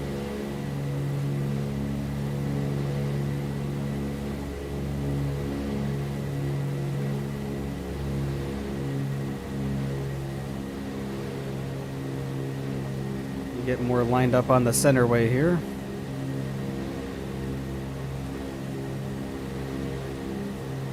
A little bit more flat.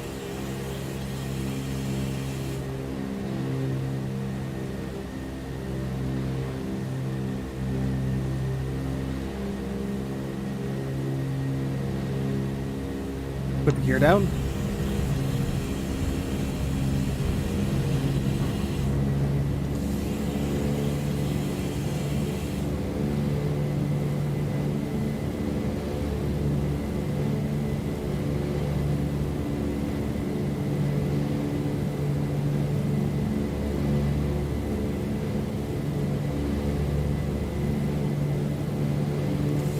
Flaps are full.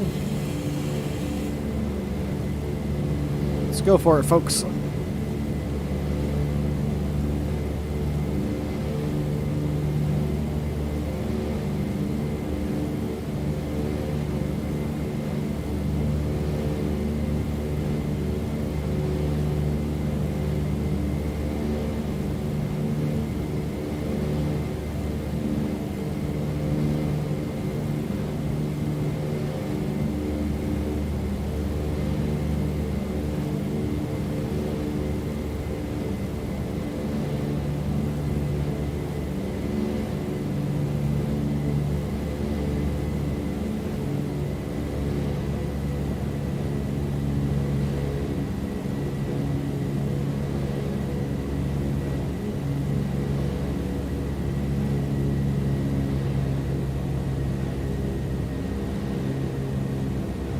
Getting blown around a little bit here.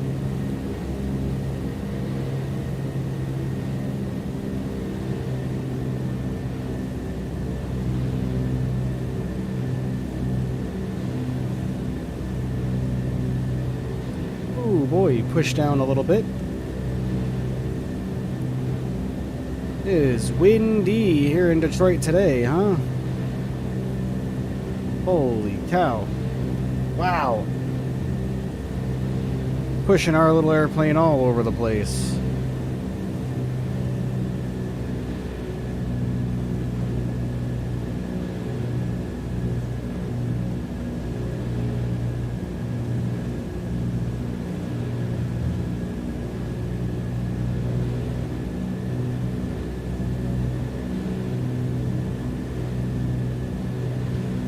Holy moly.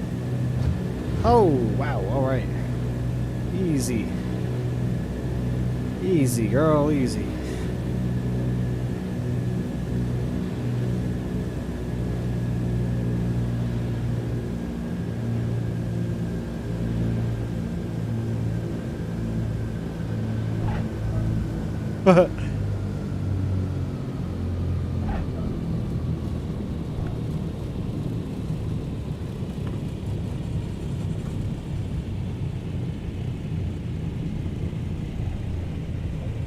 And she floats right down like that every time.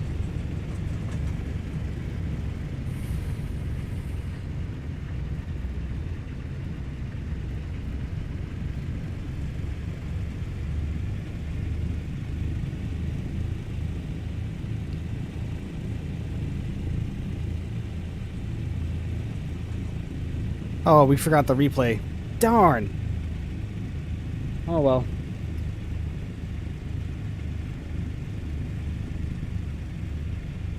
It says we touched down at minus 153. Wow. I didn't think we were quite that harsh. Do you guys? Minus 153 is what our landing rate monitor says.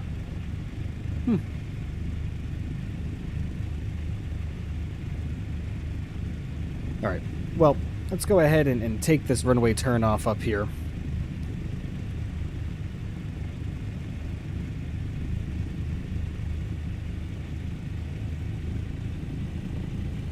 Safe and sound? Oh yeah.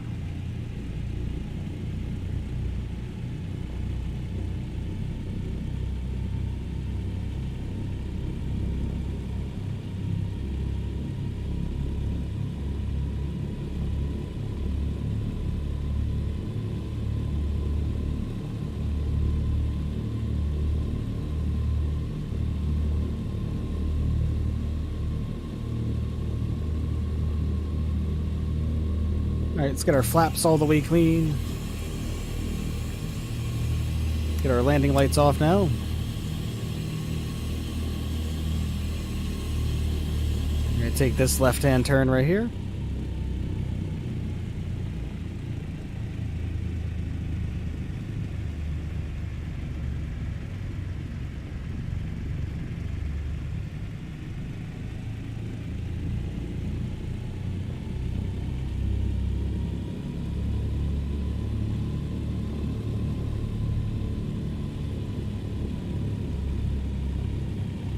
We're just going to pick a random parking spot up here real quick and get ourselves spun around, and we will do a run up before we shut her down.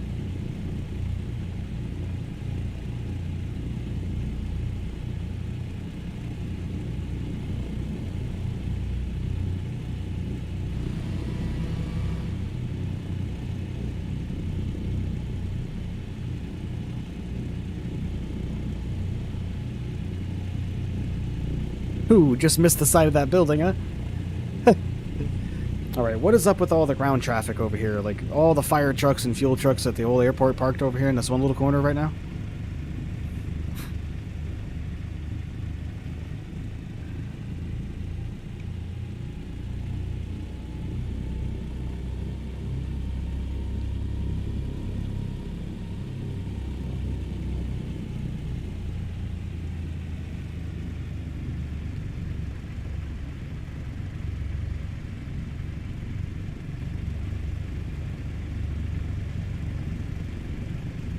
You clip the tree line, maybe.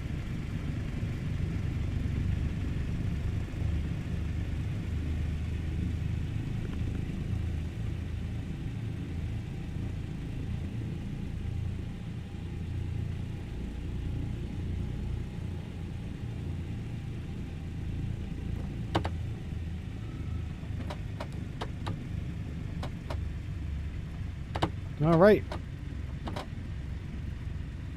Get her all nice and parked here. There we go. Lovely. Let's do a quick little engine run up before we shut her down. Let's get her up to about 17% inches of manifold pressure or so.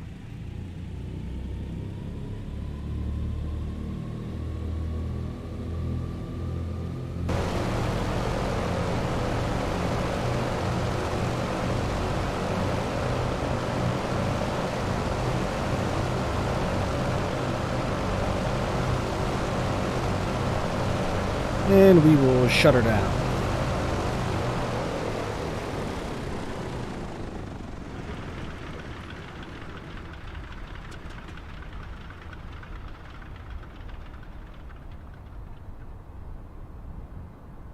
All right, lovely. Welcome to Detroit, everybody. We'll come up here. We're going to get our booster pumps off. We actually should have turned those off quite a long time ago, but we never did. Oh, well. Landing lights are off now. We can get one of our this pitot heat off. That one just stays on. Our prop de-ice will also come off. Windshield de-ice will come off as well. Beacons will come on. We'll get our battery cart deployed. Switch this down to the battery cart. And, well, lovely. Get our magnetos off. We don't need those on anymore. And, all right. Awesome. We are going to take just a quick break. Looking awesome there. Oga Ninja says hello. Show how to open the doors. Let's find out, shall we? I haven't really played around with that myself. Let's see. Can we get ourselves out of this cockpit or what? Let's see. Traditionally, it wouldn't be this door. It would be... Well, what are we stuck on? I have to go to the back of the airplane here. Ooh, we're getting stuck on every single piece of furniture in this cabin, aren't we? I can't even move. I am stuck. What in the world is happening? Okay, hold on. Yeesh.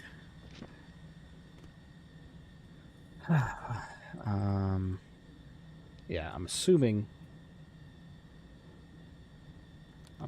that you can't open the doors, right? At least not in any way that I've seen. Weird. Bathroom break. Yep, you got it. Everybody go ahead and get your snacks. We are just going to get the airplane all set up here. get our preliminary stuff ready to go. No need for everybody be chilling here if you don't want to. We're just going to get our next flight plan all set up and ready to go. And I guess I can share my screen. And we can show you through the process of doing that really quickly if we want to. Oops. Let's go ahead and get screen capture on. There we go. And let's get our Google up and running here. We're going to come over here to SimBrief. We're going to come to our dispatch. We're going to go to the dispatch system. We're going to create a new flight. We're just going to go from Detroit. And we are going to Battle Creek. It should be Kilo Bravo Tango Lima using the DC-3 airframe. And this is all I do. This is all I do to get my routing. Nothing else. We're going to hit generate flight. Yes.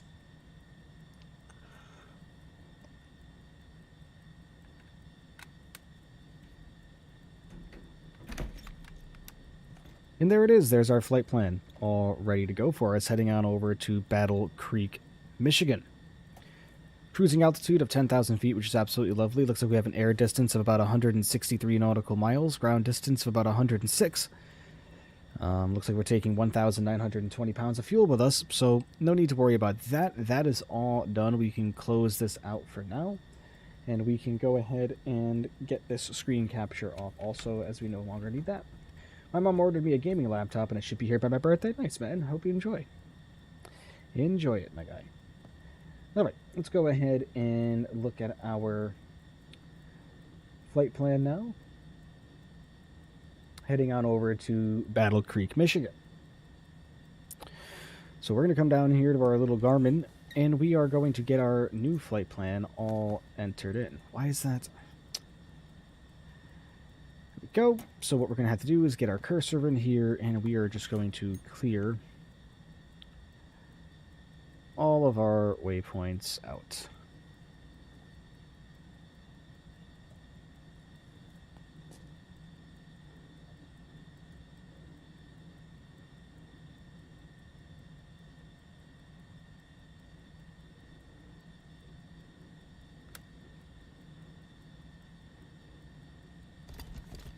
Oh, why is it not?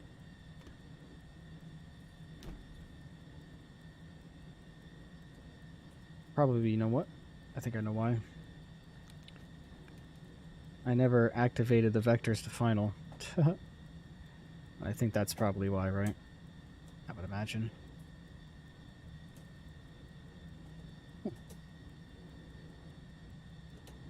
It's not.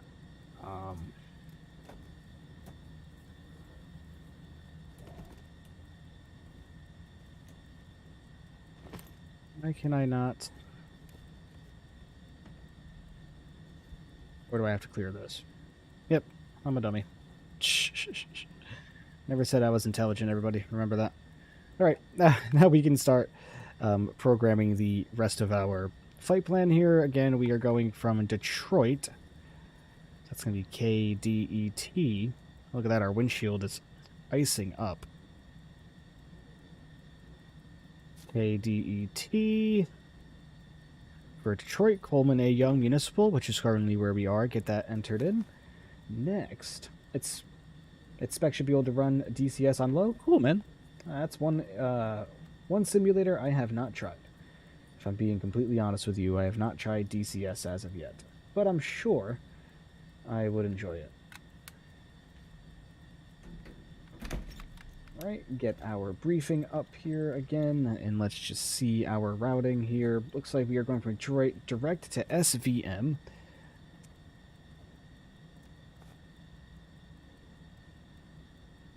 SVM.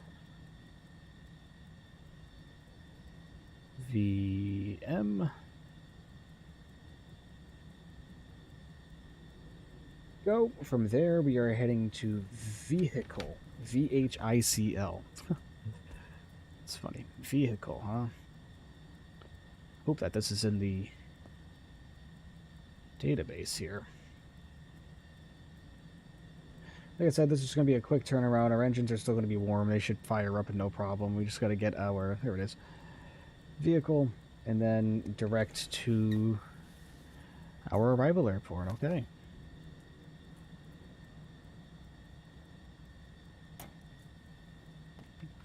KBTL. Got to be slow with this Garmin. I find if you move too fast, it can be very unforgiving. All right, WK Kellogg in Battle Creek, Michigan. There we go. That is where we are going. Our flight plan is now entered in. Yeah, look at that. We completely glossed over with ice here. We're going to go ahead and get our windshield de-icer pump back on for us, along with our prop. The ice also and the other pitot heat. Just to get that taken care of. And we are going to come up here and get ourselves all nice and refueled.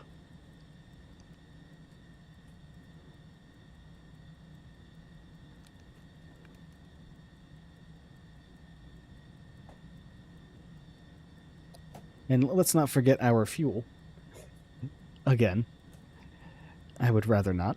Let's get our fuel all reset here. Looks like we are taking block fuel. I just put way too much in there. 1,920. There we go. And you know what? We're going to take a little bit extra in the mains, actually.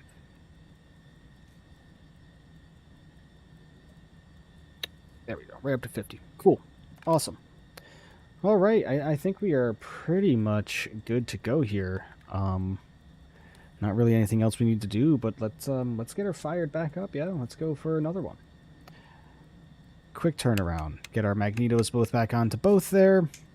We're going to go ahead and get our booster pumps both on. We're going to start with our right-hand engine first. We're going to get our mixture pump all the way fully forward. We're going to come over here. We have to get our tank back over to right main, which we all know how much we've been struggling with this lately. There it is.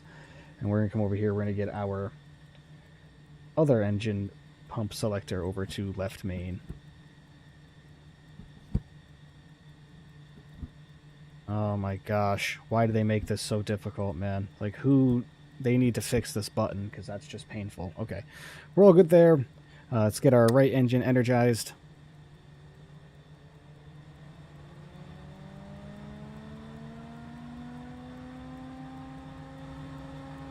Alright, we're going to come down here. We're going to crack our throttle levers up to about, I want to say... right there should about do it. About an inch. Alright. Let's go ahead. Let's activate our mesh to starter. 1, 2, 3, 4, 5. Prime. There we go. Try it again. Prime. There she goes.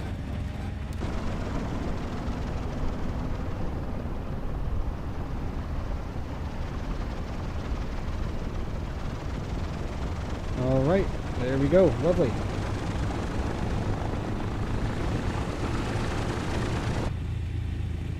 Alright, we are up and running. Awesome. Our right hand side, we're going to go ahead, we're getting our left energizer up and going now. Left mixture control, coming full forward to auto rich. Throttle levers open. Go ahead and mesh to the left. 1, 2, 3, 4, 5. Prime. There she goes.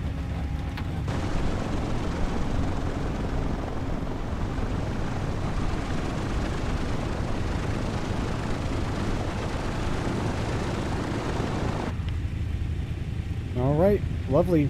Up she goes. We'll go ahead and we'll get our run up. We'll get her up to 20 inches on the manifold pressure.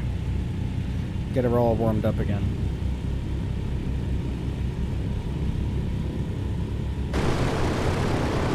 Oh, we can come up here as well. We can switch this over to battery and get our battery card out of the way. And there she goes, warming right up.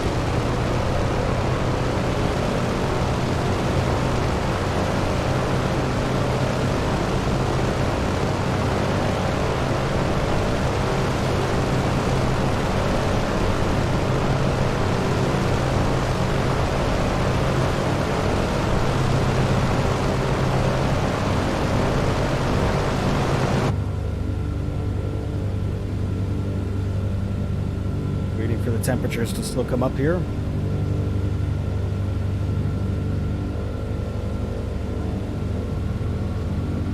There we go. We're both in the green now. Lovely. Engines are running nice. We're going to bring our power levers back down. Warm up and run up is complete.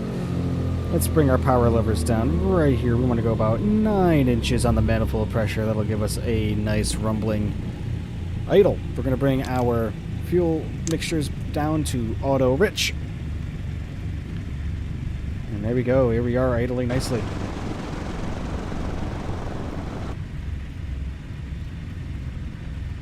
Okay. Sweet. Let's grab a look at our taxi chart real quick.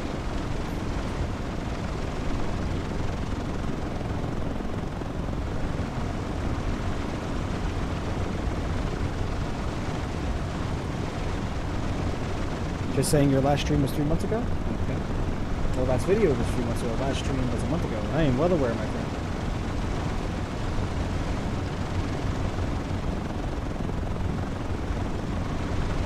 Alright, awesome. We are going out on runway 15. That's going to require us to taxi straight ahead of where we just were. Left-bound across. Okay, easy. Easy peasy. Let's come down here, let's release our parking brake, and let's go, shall we? At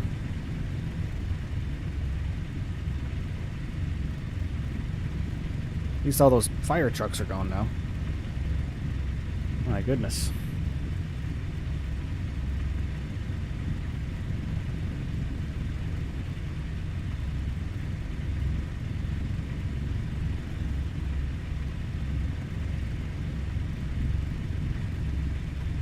We'll try not to clip these buildings on our way out of here, yeah?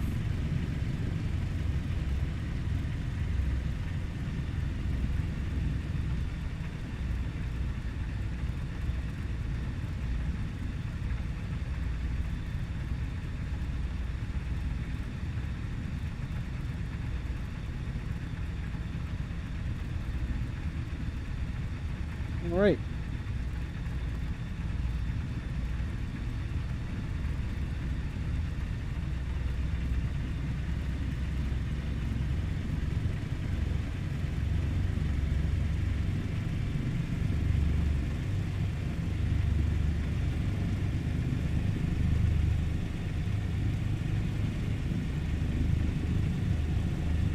Hey, what up?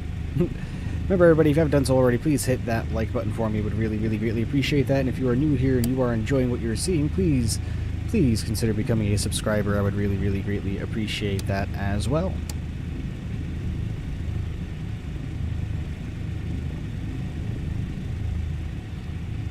I'm going to taxi onto this runway right here in front of us.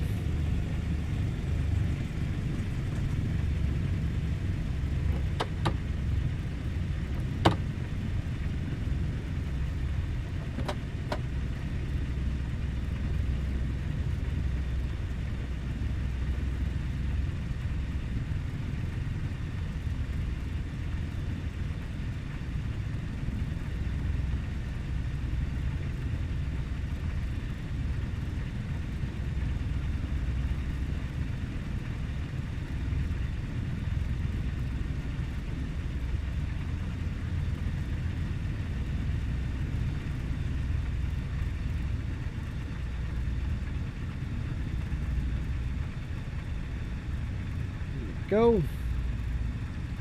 Kind of a weird way we have to taxi, but it is what it is.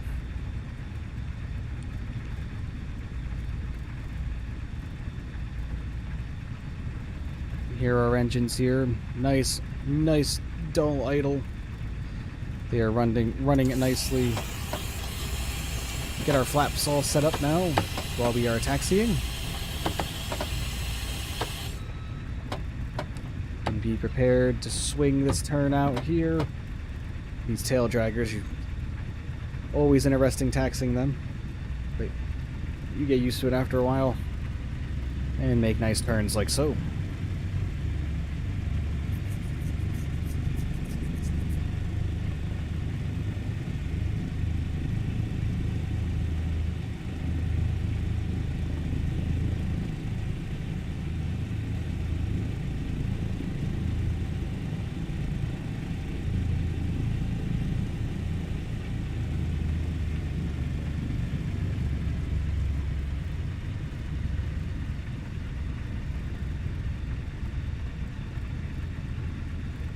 Well, hope everybody's enjoying the stream. Hope everybody's enjoying flying this classic bird. I love the DC-3 myself. Always very fun, a very forgiving airplane to fly in, indeed. One thing I do need to do is I do need to go in here and adjust the sensitivities on the rudder. Because very slight movements turn this airplane. And like I said, this is the Duckworks mod, so in real life I know this airplane did not have an independently maneuverable tail wheel from a control function in the cockpit. I am completely aware. This airplane turned using its engines and its brakes. Completely aware of that, but ain't nobody got time for that, to be completely honest with you. I am not the best at it. I'm sure with practice I'd be fine, but for convenience factor, we're just using the Duckworks mod, which allows you to turn on the ground using your rudder controls.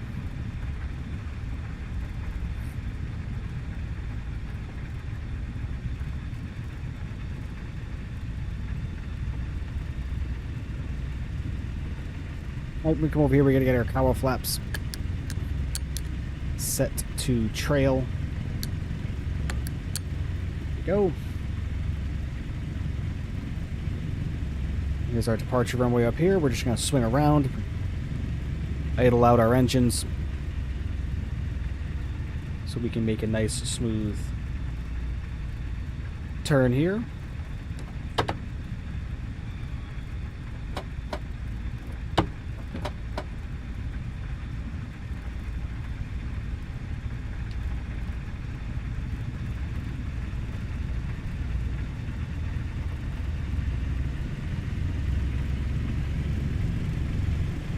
Let her get a little slow there. That's okay. We'll give us a little power to get us moving.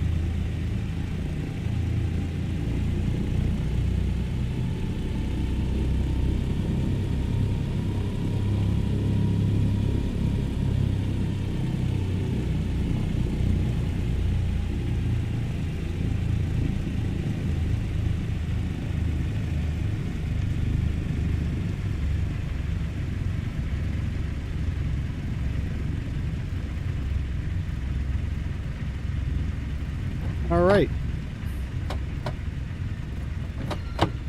Lovely. All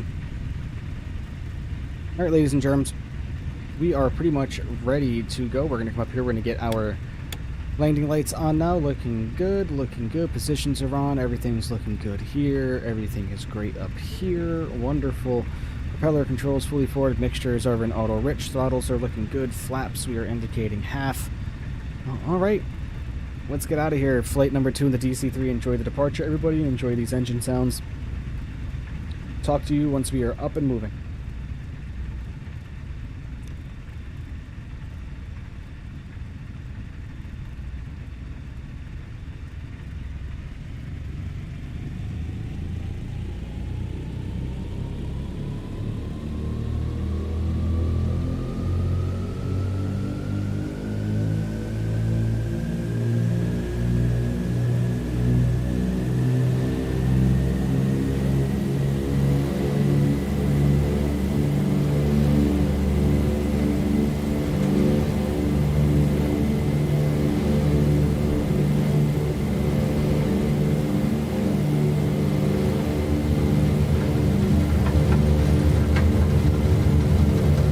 Up we go.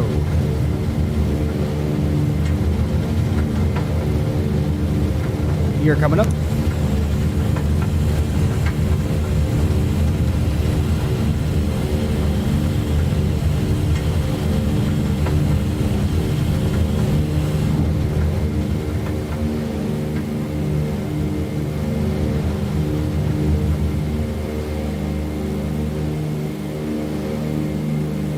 Still hand flying the airplane, of course.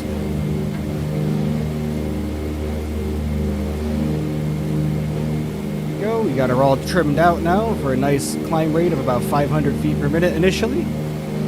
Lovely.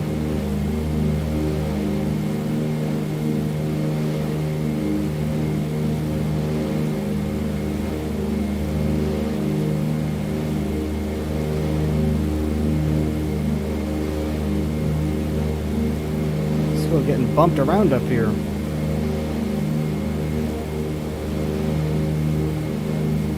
Alright, Let's start a left-hand turn. Bring our propeller controls down a little bit.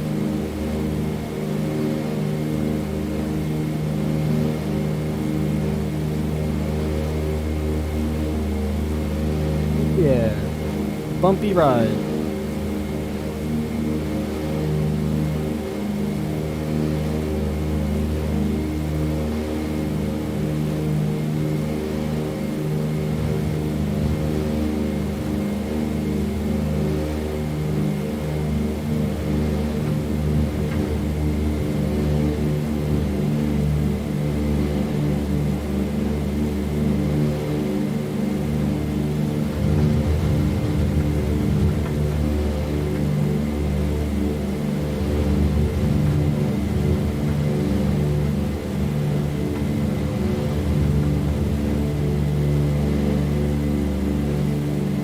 Alright. We are getting blown all over the place up here. We're going to bring a notch of flaps up.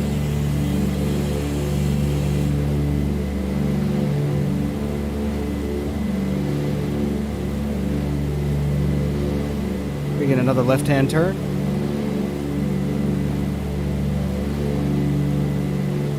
Another notch of flaps coming up. Alright, flaps are clean. We are all trimmed in nicely here. Keep a nice shallow turn to the left for now. There's our airport right there that we just departed from. We are climbing nicely now. Still hand flying the airplane as mentioned. Alright, let's keep our hand flying for a while here, folks. Now we can get our nose up to about 1,000 feet per minute on the climb and aim for about 105 knots on the climb speed. Boy, are we getting blown around up here, let me tell you.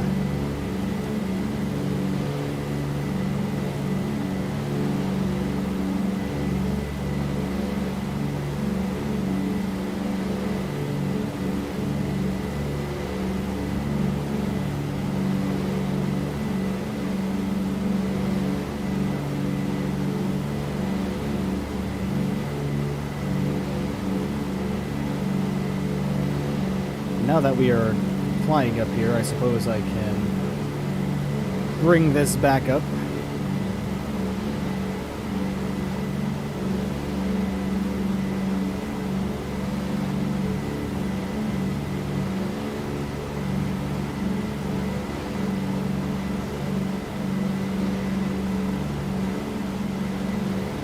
Alright, making a right-hand turn. Can't imagine how bumpy it was to fly on a 747-100. Who knows, man? I heard that those were smooth airplanes to fly.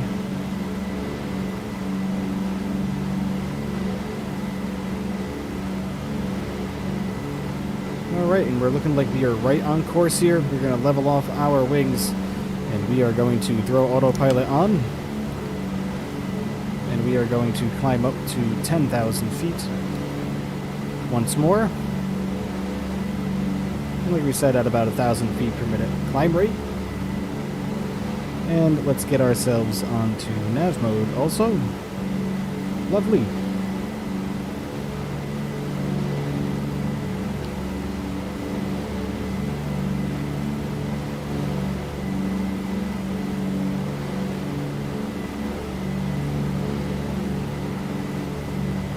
Biggles, what's going on, my man?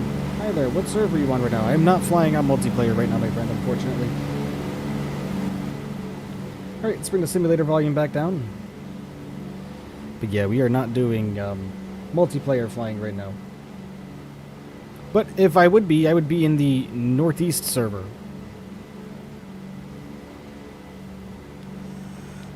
And we never redid our FlyLiveStudio. Whoopsies.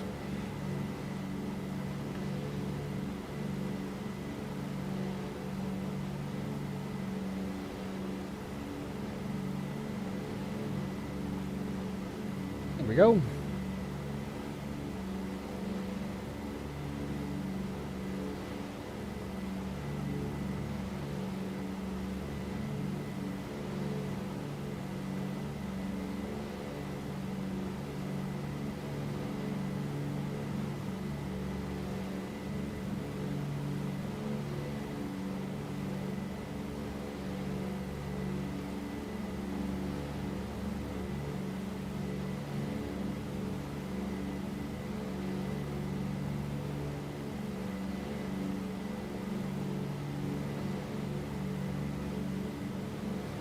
Alright, let's adjust our power settings here for the climb.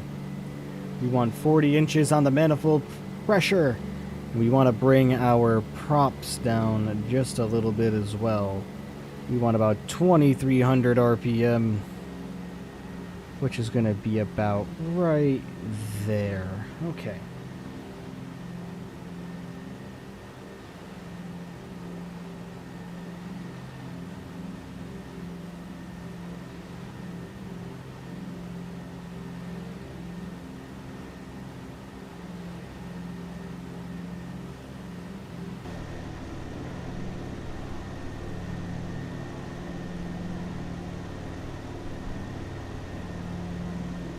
Everybody, if you haven't done so already, please hit that like button on this video or this stream for me. Would really greatly appreciate that. As well, if you are new here, please consider becoming a subscriber. Would really greatly appreciate that as well. We fly many different airplanes on this channel. I am not afraid to fly anything.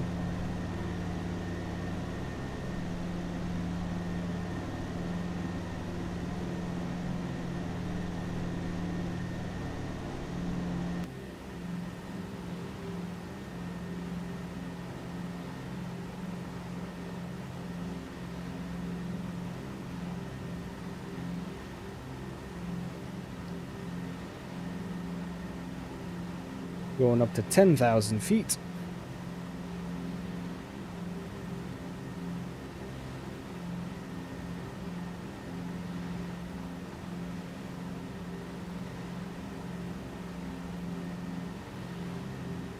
Just keeping an eye on all of our engine peripherals here. RPM, we're still doing good, right at about 2,300, which is where we should be. Oil pressure is looking nice, fuel pressure is looking nice as well. Manifold pressure will decrease as we climb. It's sticking at about 105 knots right now, which is our basic climb power, and we're sitting between 900 and 1,000 feet per minute on the climb, which is exactly what we want to shoot for in this instance. Temps are running okay. Looks like our right oil temperature is getting a little warm.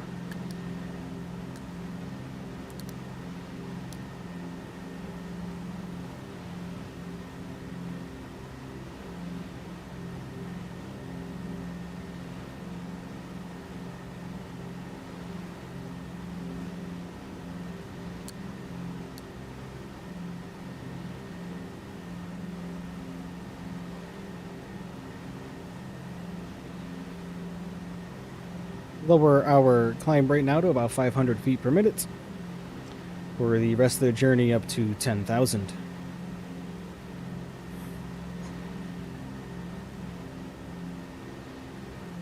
We are getting hit with a monstrous headwind right now. About 60 knots almost. 50 knots.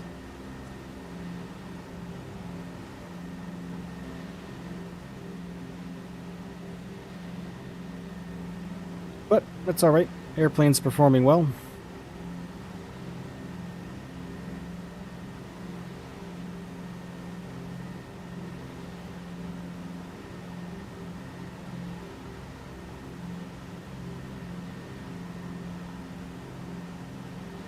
Got about 87 nautical miles total time to go. This one is much shorter than the first, everybody.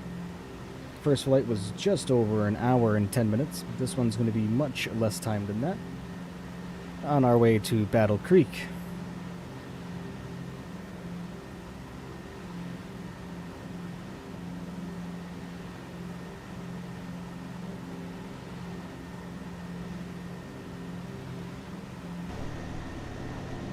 During the climb, I just do like to stay in the flight deck just to monitor our engines, make sure our speed is doing well, make sure our engines aren't going to overheat or anything like that. And we are still doing very, very well.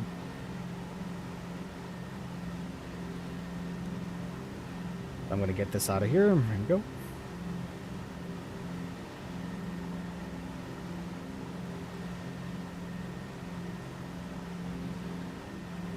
There goes 9,000 feet. Right here.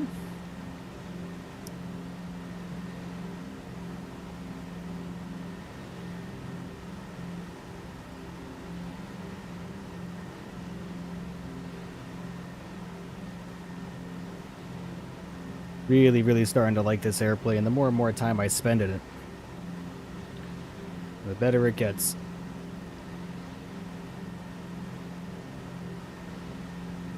USA got mad, they shot the balloon.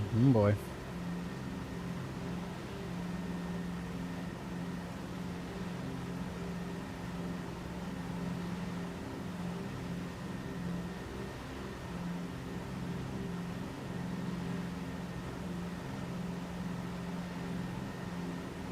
$500 feet to go until top of cruise.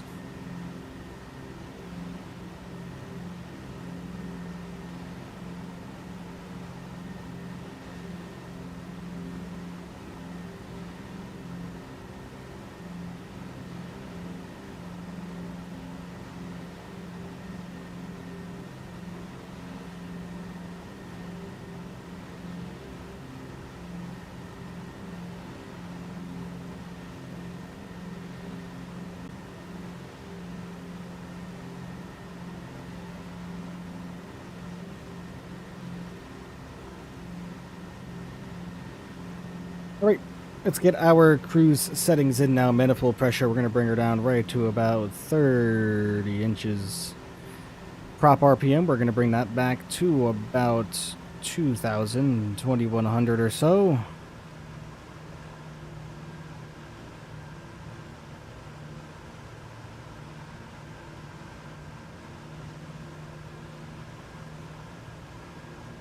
There we go, that should do it right there. Cruise power's in. Adam, what's going on, friend? Welcome. Flying the old bird? Oh, yeah. Just trimmed our engines for cruise. Looking good.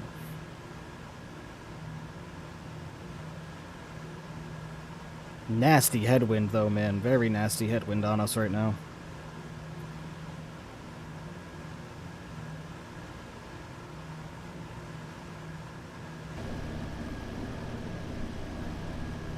How was 2023? Any resolutions? Oh yeah, I had a few.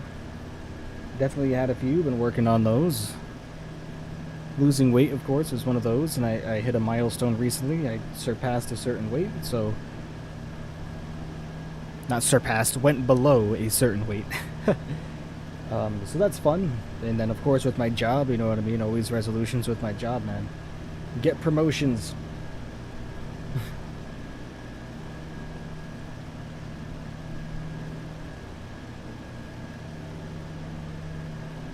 And I hope you're having a great 23, Adam. Hope you're having a great 2023 as well.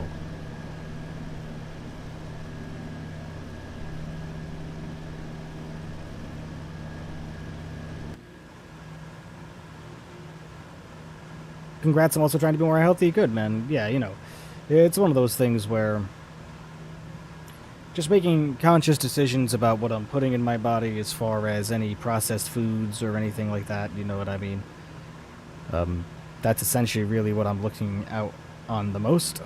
It's just making sure that I'm not putting anything in my body that my body's going to necessarily disagree with, or that's going to set my stomach off in any way, shape, or form, and been staying away from a lot of red meat, you know what I mean?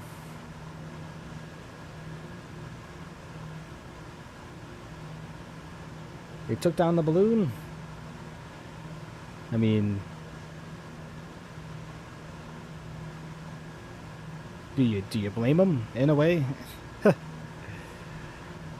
I'm not going to get into that.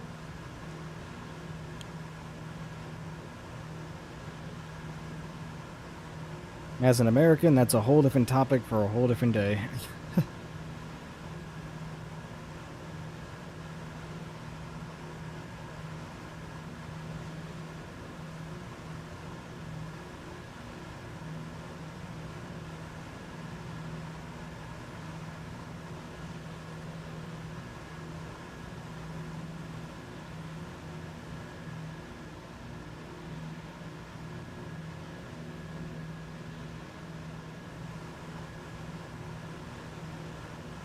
How's the oil temperature doing now? Good.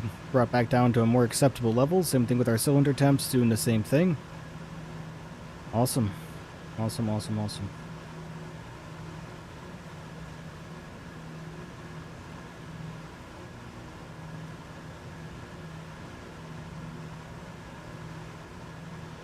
21 minutes until our next waypoint, 49.1 miles.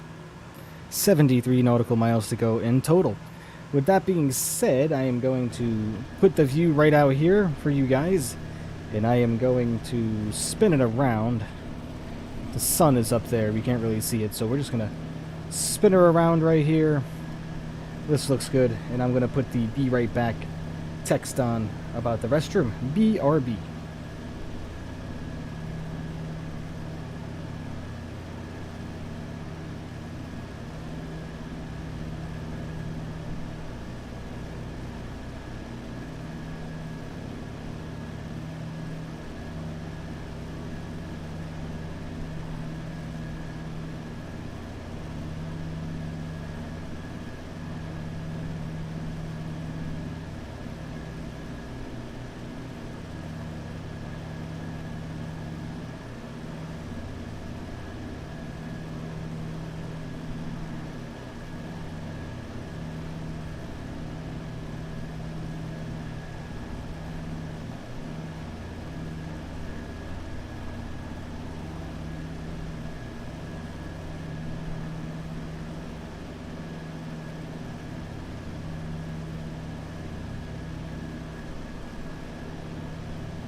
Alright, I have returned. How's everything going with our airplane here? Looks like we're getting bumped around still just a little bit. It was South Carolina got shot at because I saw a military plane hovering over the side of South Carolina on Flight Radar 24. Alright.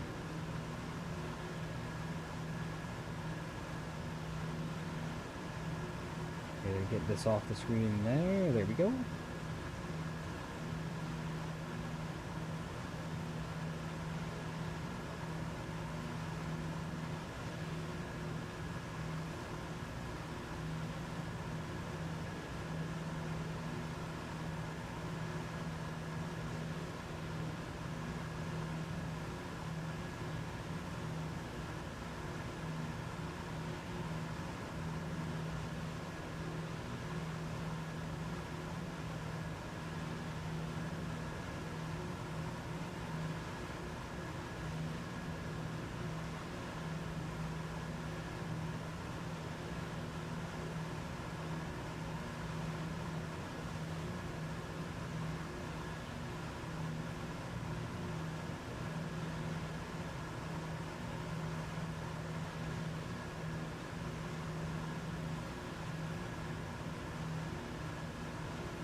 Just checking our fuel there.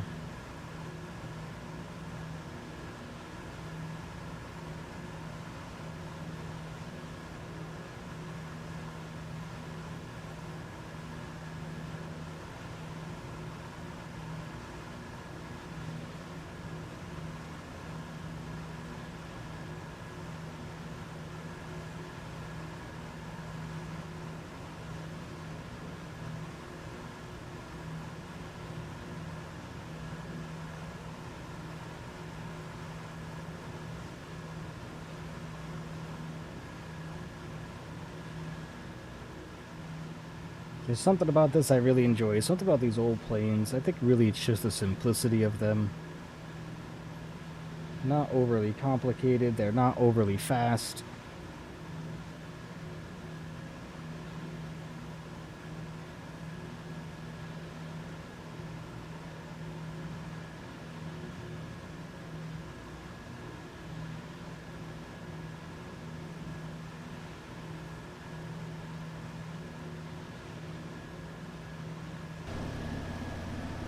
You know what? We can probably go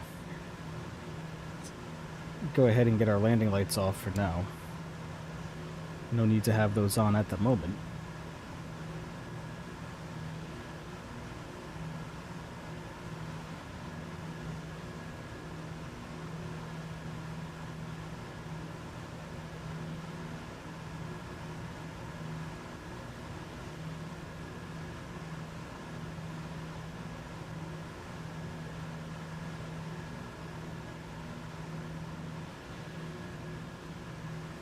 We are getting beat up by this headwind. We are going so slow. Oh my gosh. 14 minutes to go, 32 miles. With a ground speed of 132 knots. Well, that's about right, I guess. We should be cruising a little bit faster than this.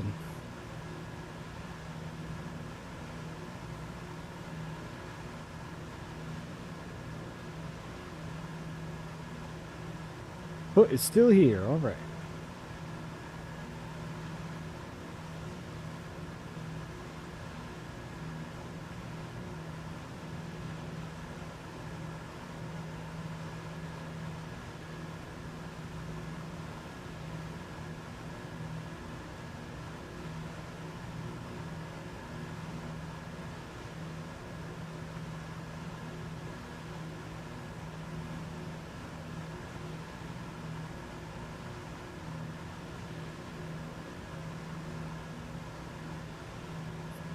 Excuse me.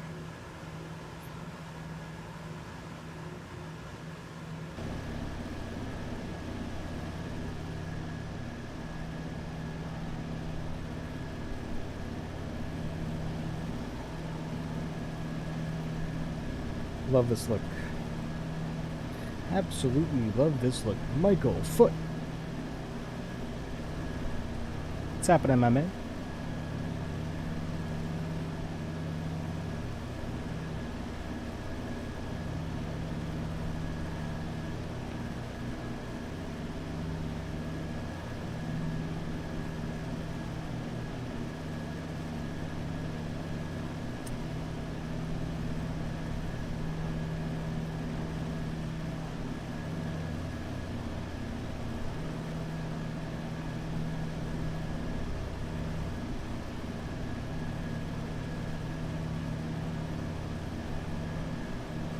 Don't worry, if you're not going to stream after this, your work is more important. Oh no, man, I'm going to keep streaming. There's not going to be any set schedule, so if you guys don't hear from me for 2-3 weeks at a time, maybe longer, you know, that's all it is.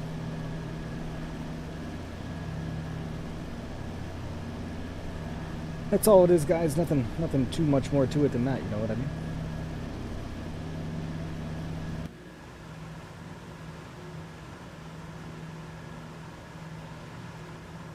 "52 nautical miles to go combined, altogether, and 27.3 nautical miles to go until we reach this waypoint. 12 minutes, 19 seconds until we intercept."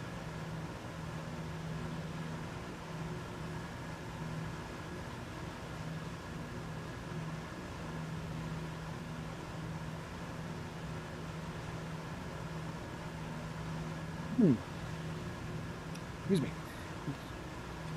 Got a tickle in my throat.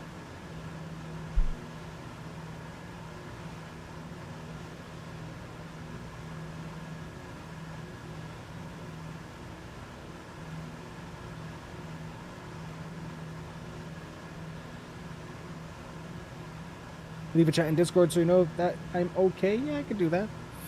You gotta understand, I was never really a big Discord user to begin with. And, you know, you can ask anybody that knows me. If I'm busy in life, you know what I mean, or I'm focusing on something, it's not that I go ghost, it's that I focus on that, you know what I mean?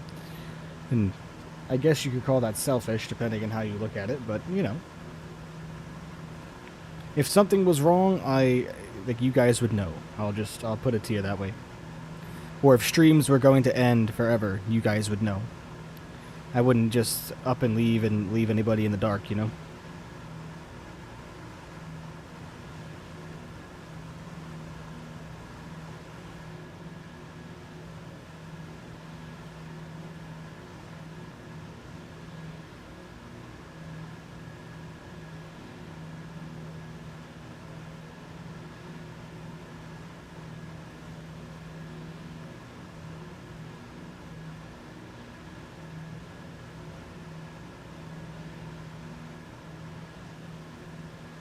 Everybody, if you haven't done so already, please hit the like button on the stream. Would really, really greatly appreciate that. Get the stream up to as many likes as we possibly can. Very true. Take it from me, his mama. He keeps to himself. Even I don't hear from him. Yes. You are correct.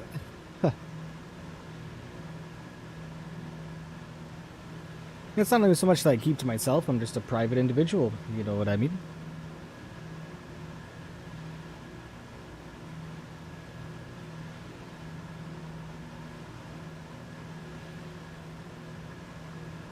It's not that I don't like people, it's just sometimes I just don't like talking to people. You know?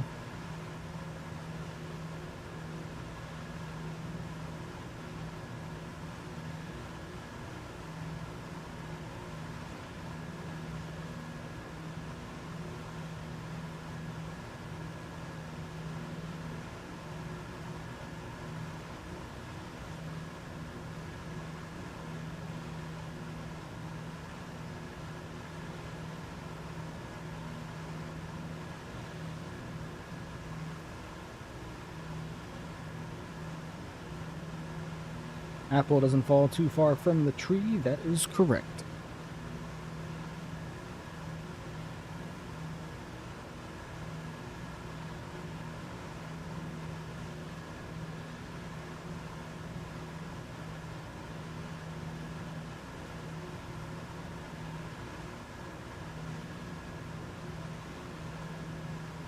Multiplayer lately.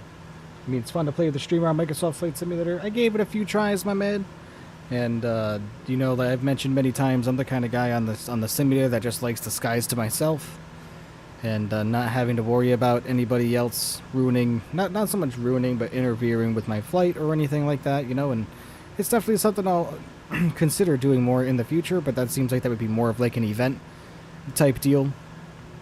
And unfortunately, really what that ends up happening with that is so many people end up wanting to play on multiplayer, and then I'll get 3 or 4 people with me, and then they're all like, watch my landings. Go to showcase camera and watch my landing. I want to see it. Watch my landing, please. Watch my takeoff. You know what I mean? And that's what my chat just ends up getting filled with. And it just kind of... It's not that... of course, I'll try to watch as many takeoffs as I can, but that kind of stuff, you know what I mean? Just... Not that I don't have patience for it, but I don't have patience for it. You know what I mean? Not... Like, that's just kind of, you know.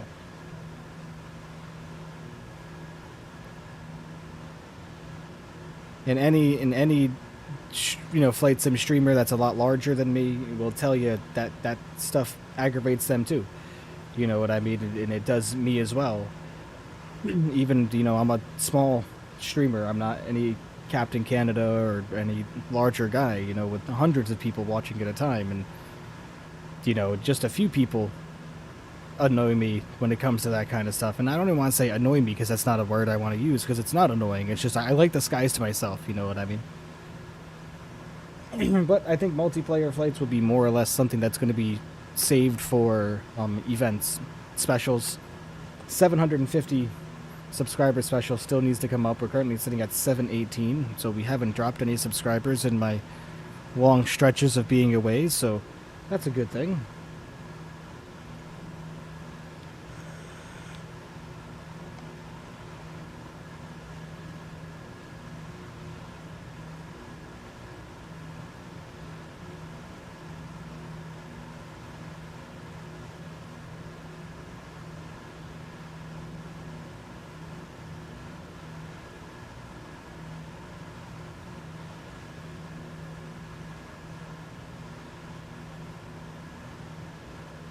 Totally not me.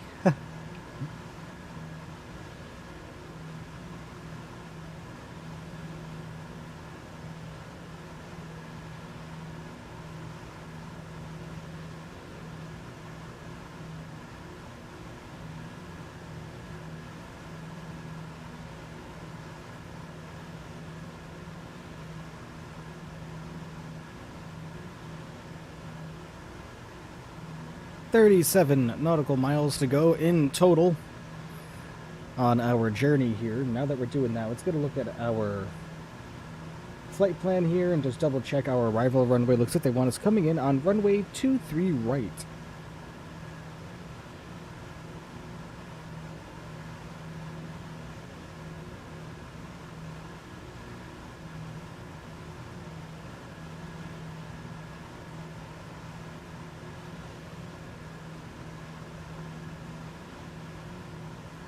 Once we reach vehicle here, we are going to make a right-hand turn.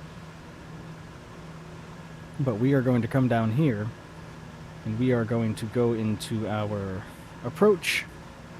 We're going to select it. We are going RNAV 23 right. Let's get vectors, and we will load it in. Go back to our flight plan here and have a look. Oops. Zoom out a little bit. And right when we reach vehicle, we're going to turn right towards Whipple. That's where we are going to be heading next.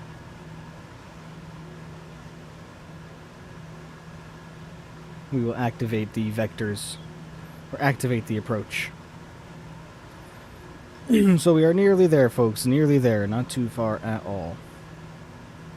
So what we're going to do because of that is we are going to start our descent. So we're going to get down to, let's call it 5,000 feet initially.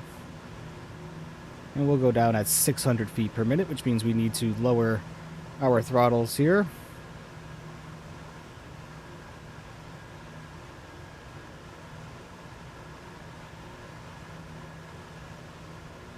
There we go, lovely. About 20 degrees of manifold pressure. Oh, shoot. Just accidentally cut our fuel, which we still have plenty of.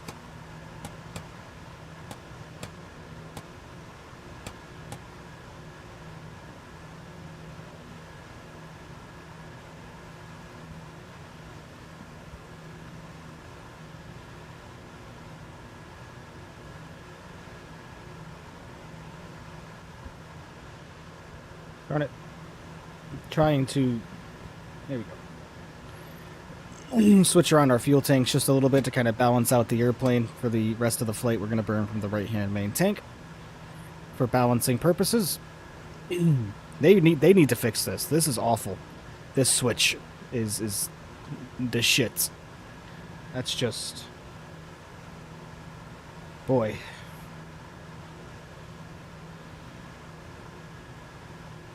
Get a heading of 290 entered in here. That's what we're going to want to be shooting for. Or 300. There we go. Right when we pass vehicle here, we are still descending nicely. Just going below 9,000 feet.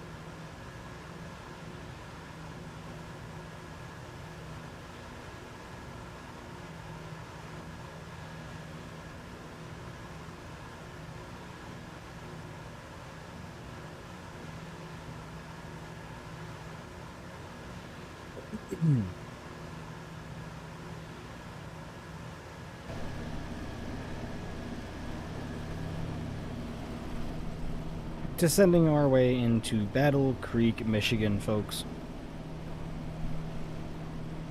Never flown here before. This is a first for me.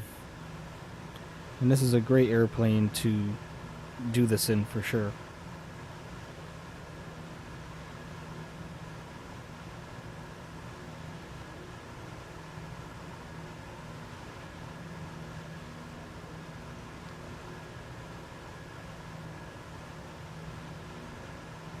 Three nautical miles until we reach the intercept point of this waypoint, and we will begin turning right. This is our direct to. Oops.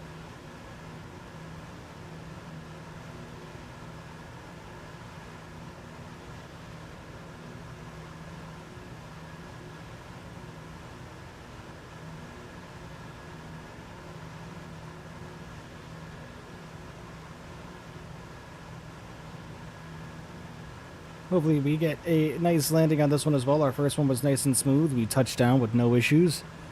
Didn't have any problems. That's one thing I love about this airplane, is it always seems to just float right down to the runway for you and touch down nice and smooth, no matter really what situation you're in, which is something that I really enjoy flying. Something I really enjoy about flying this airplane is that right there. Alright, so once we hit past the vehicle here, we're going to begin our right-hand turn, put ourselves in heading mode, and then activate our approach. And there goes vehicle in 9 seconds. 7, 6, 5, 4, 3, 2, 1, 0. Okay, we get ourselves into heading mode now.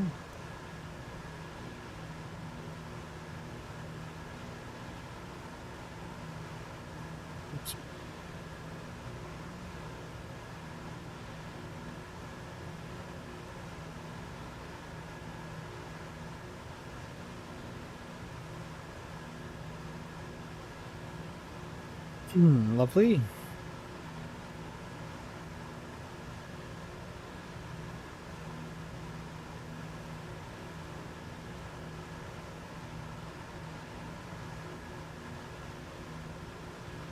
I've been so hyped for the FlyByWire A380, and now I don't know, but I hope it comes out tomorrow, which is very 100% unlikely. Yeah, you know, I was driving myself crazy with searching news on the FlyByWire, you know what I mean, and I wasn't finding myself getting anywhere, so not to say that I gave up, but I'm not giving up hope. It's just at the same time I don't want to drive myself nuts with wondering wondering when it's going to come out. I want it to come out. I want it to come out bad. But at this point, who knows when we're going to be treated to that. But we do have the Antonov 225 coming out by any builds very shortly, so if you are into larger aircraft, that's going to be right up your alley for sure. When we get to Whipple up here, we got to be at 2,500 feet. We are just descending, about to descend below 6,000. So we do have a little bit of distance to go. So what we are going to do is we're going to begin slowing the airplane down just a little bit more. And we're going to bring this down to 2,500.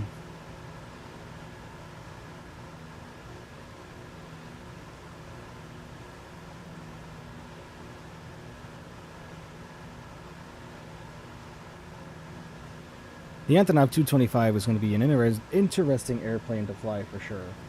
I definitely do not have a lot of experience with it, but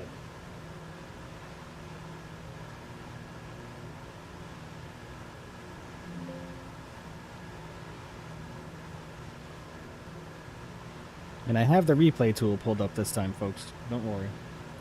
I'm not going to forget that again.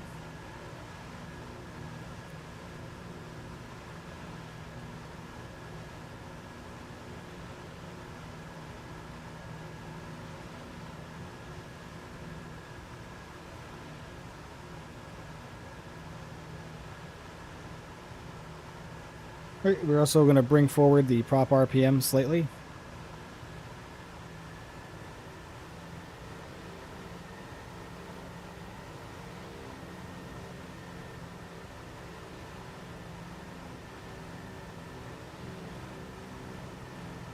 Here we go.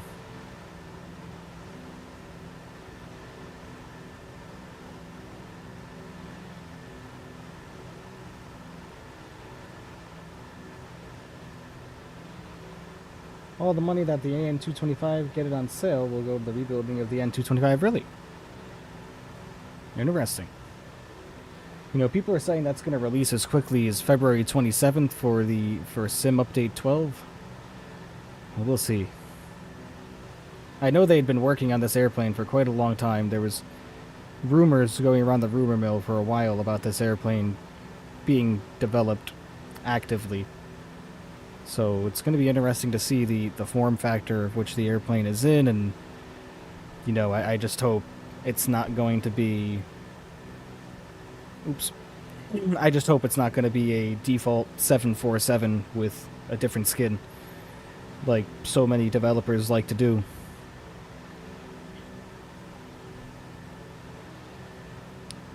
That's what I will say. Alright, we're going to come over here, we're going to come over to our proc page. We are going to come down here, we're going to activate the approach. And activate the vectors to final, there we go.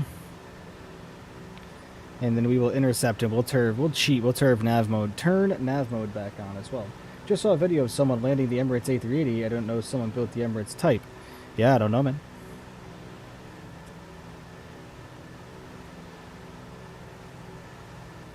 Getting bumped around a little bit here. It will be the simulation museum, and better than the DC-10 that doesn't fly.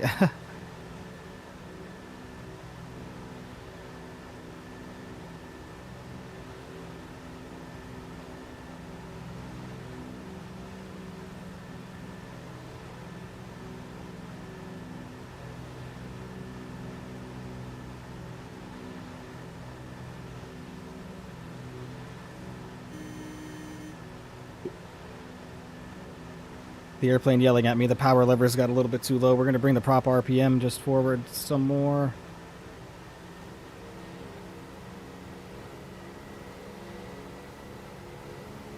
There we go. And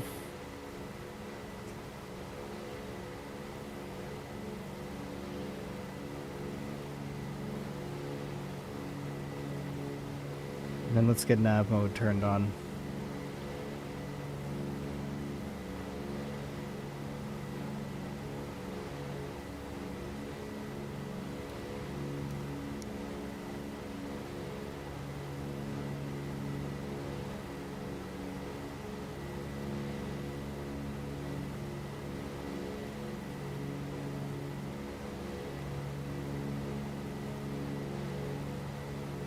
Oops.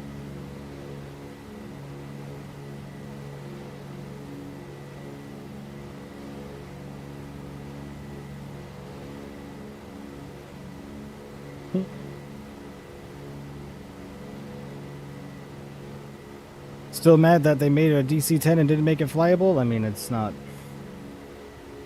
that surprising that it happened, to be honest. Alright, folks, I'm going to take manual control of the airplane here. We are going to bring the simulator volume all the way forward for your enjoyment. And enjoy the arrival, folks.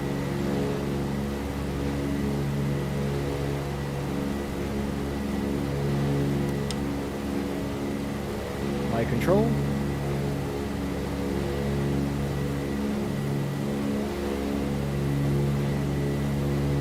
Ooh, baby.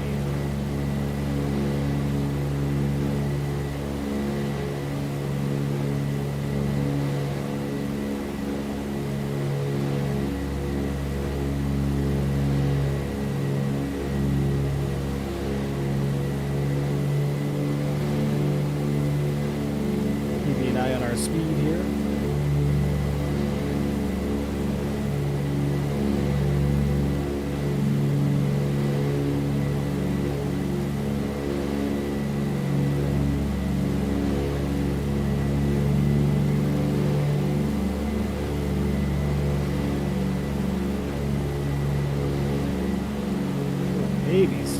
bumped around like you wouldn't believe. My goodness.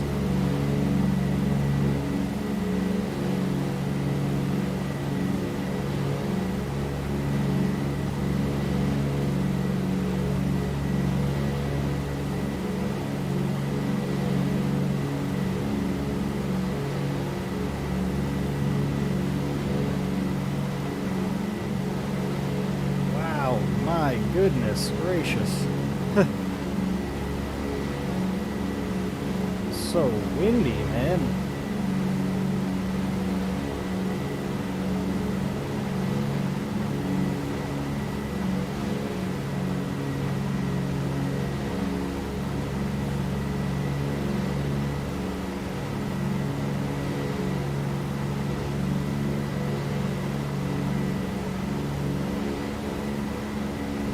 Khaled, what's going on, man? It's good seeing you. Good seeing you as well. Thank you for popping in, my friend. Just did a smooth landing with the 777. Nice, man.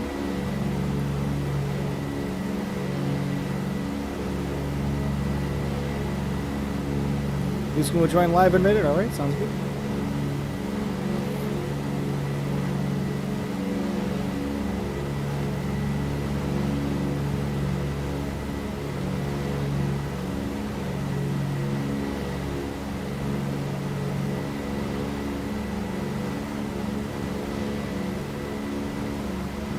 Plane is loud, we cannot hear you well. Yep, that is by design, my friend, because we are on final. Well, getting close to final.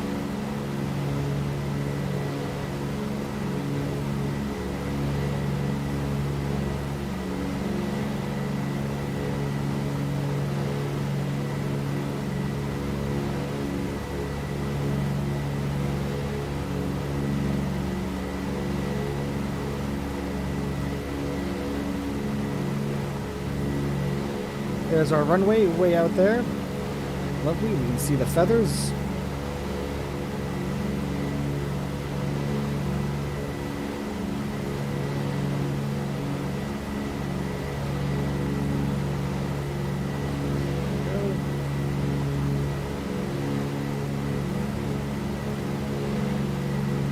Good luck. Thank you. We will definitely try our best with this old beast over an airplane. You're right at the correct altitude that we need to be at. We're just a little bit about 10-mile final now, I believe. Flying the airplane by hand still. And bring up our yoke for fun.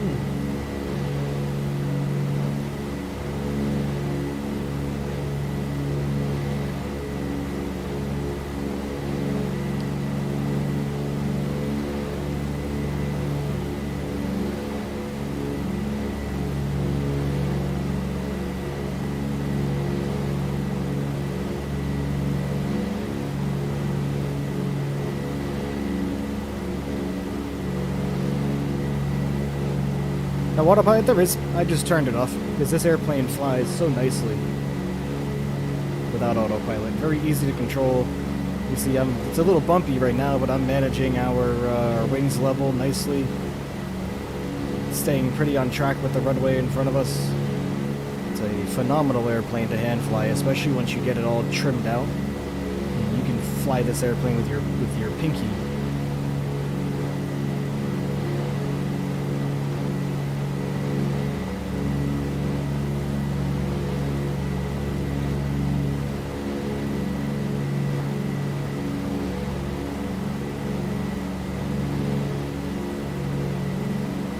Let's go ahead and get the replay tool recording. There we go. Not going to forget that again.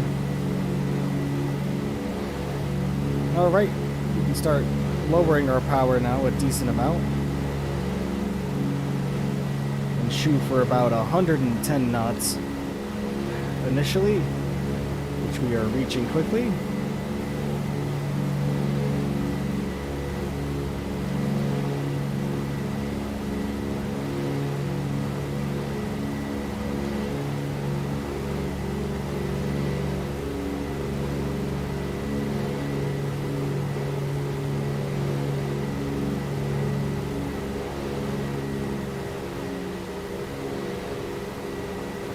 Some flap going down.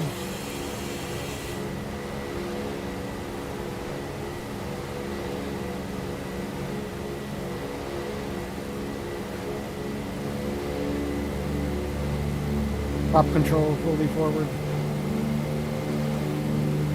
Another notch of flap. Keeping our rate of descent good. Ooh, we are getting bumped around just a tad. Wow. Whoa, boy, alright. Okay, easy. Easy, airplane, easy. Gear's gonna come down.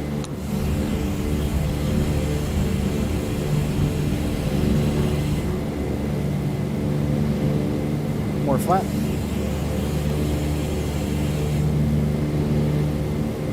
Get our landing lights on.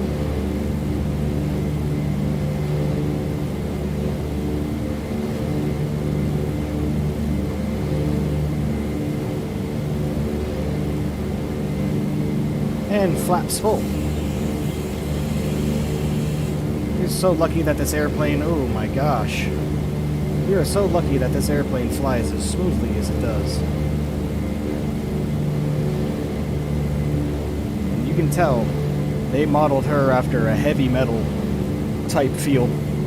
Because these control surfaces right now, wow, okay. These control surfaces right now, even though they're trimmed out, this wind is just kind of blowing us all over the place. Baby. It's making us climb. We don't want to climb.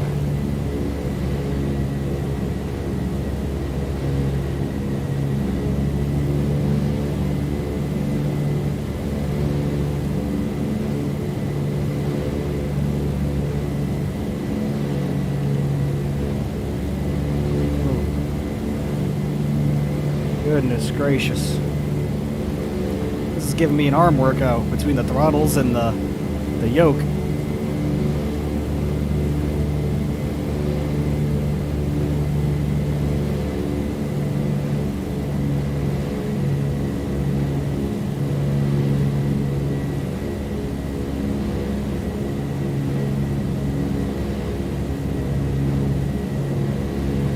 A little bit lined up with the runway here. We went below a wind layer. Give us time to get lined back up on the center line a little bit better. Come on, airplane, turn for me. There we go. Thank you. Thank you very much. We're not really going to be center line, but that's okay.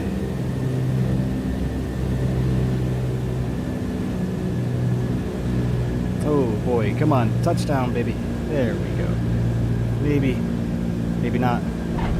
There she goes. Alright. And we bounced. My gosh. Yeah. The airplane was still flying at 44 knots. Lovely.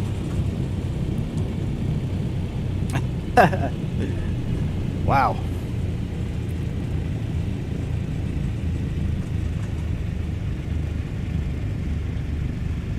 Bounced at 58, I know. That's what I mean, man.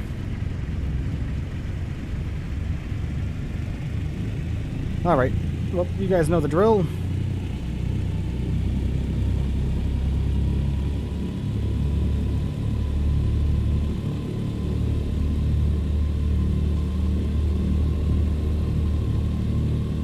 Gave us a firm landing, of course, because we bounced. I'm just thinking we had... Oops, oops, oops, oops. Oh, I just lost the replay. Come on, dude. What a pain in the ass.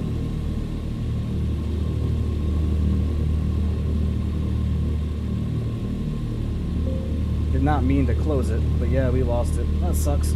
Oh, I'm sorry, guys. Slow and hard landing, I know, right?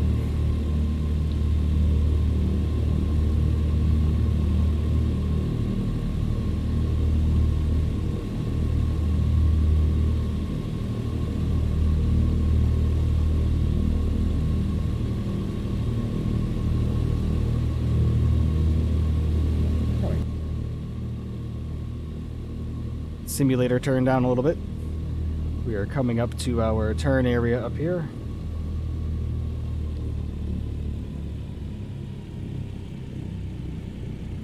Good to see you. Good to see you too, my friend. I said I am going to try to stream as often as I can, and this is my first free weekend in almost a month.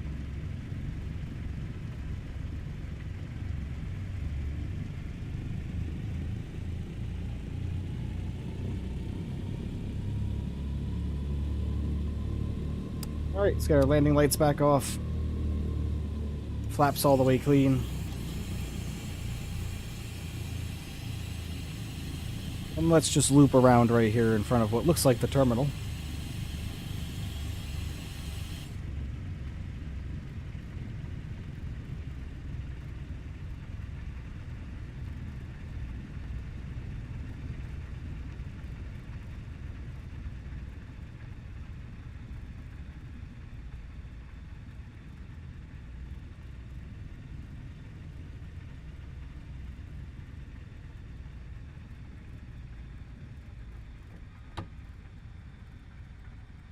There you go. That should work just fine.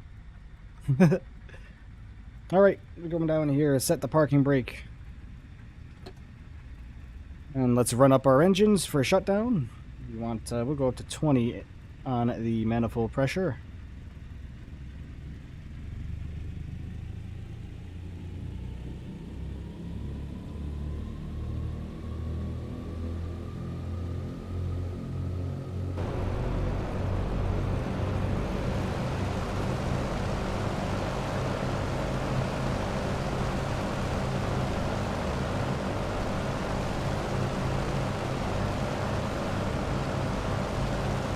Okay, and we will shut her down.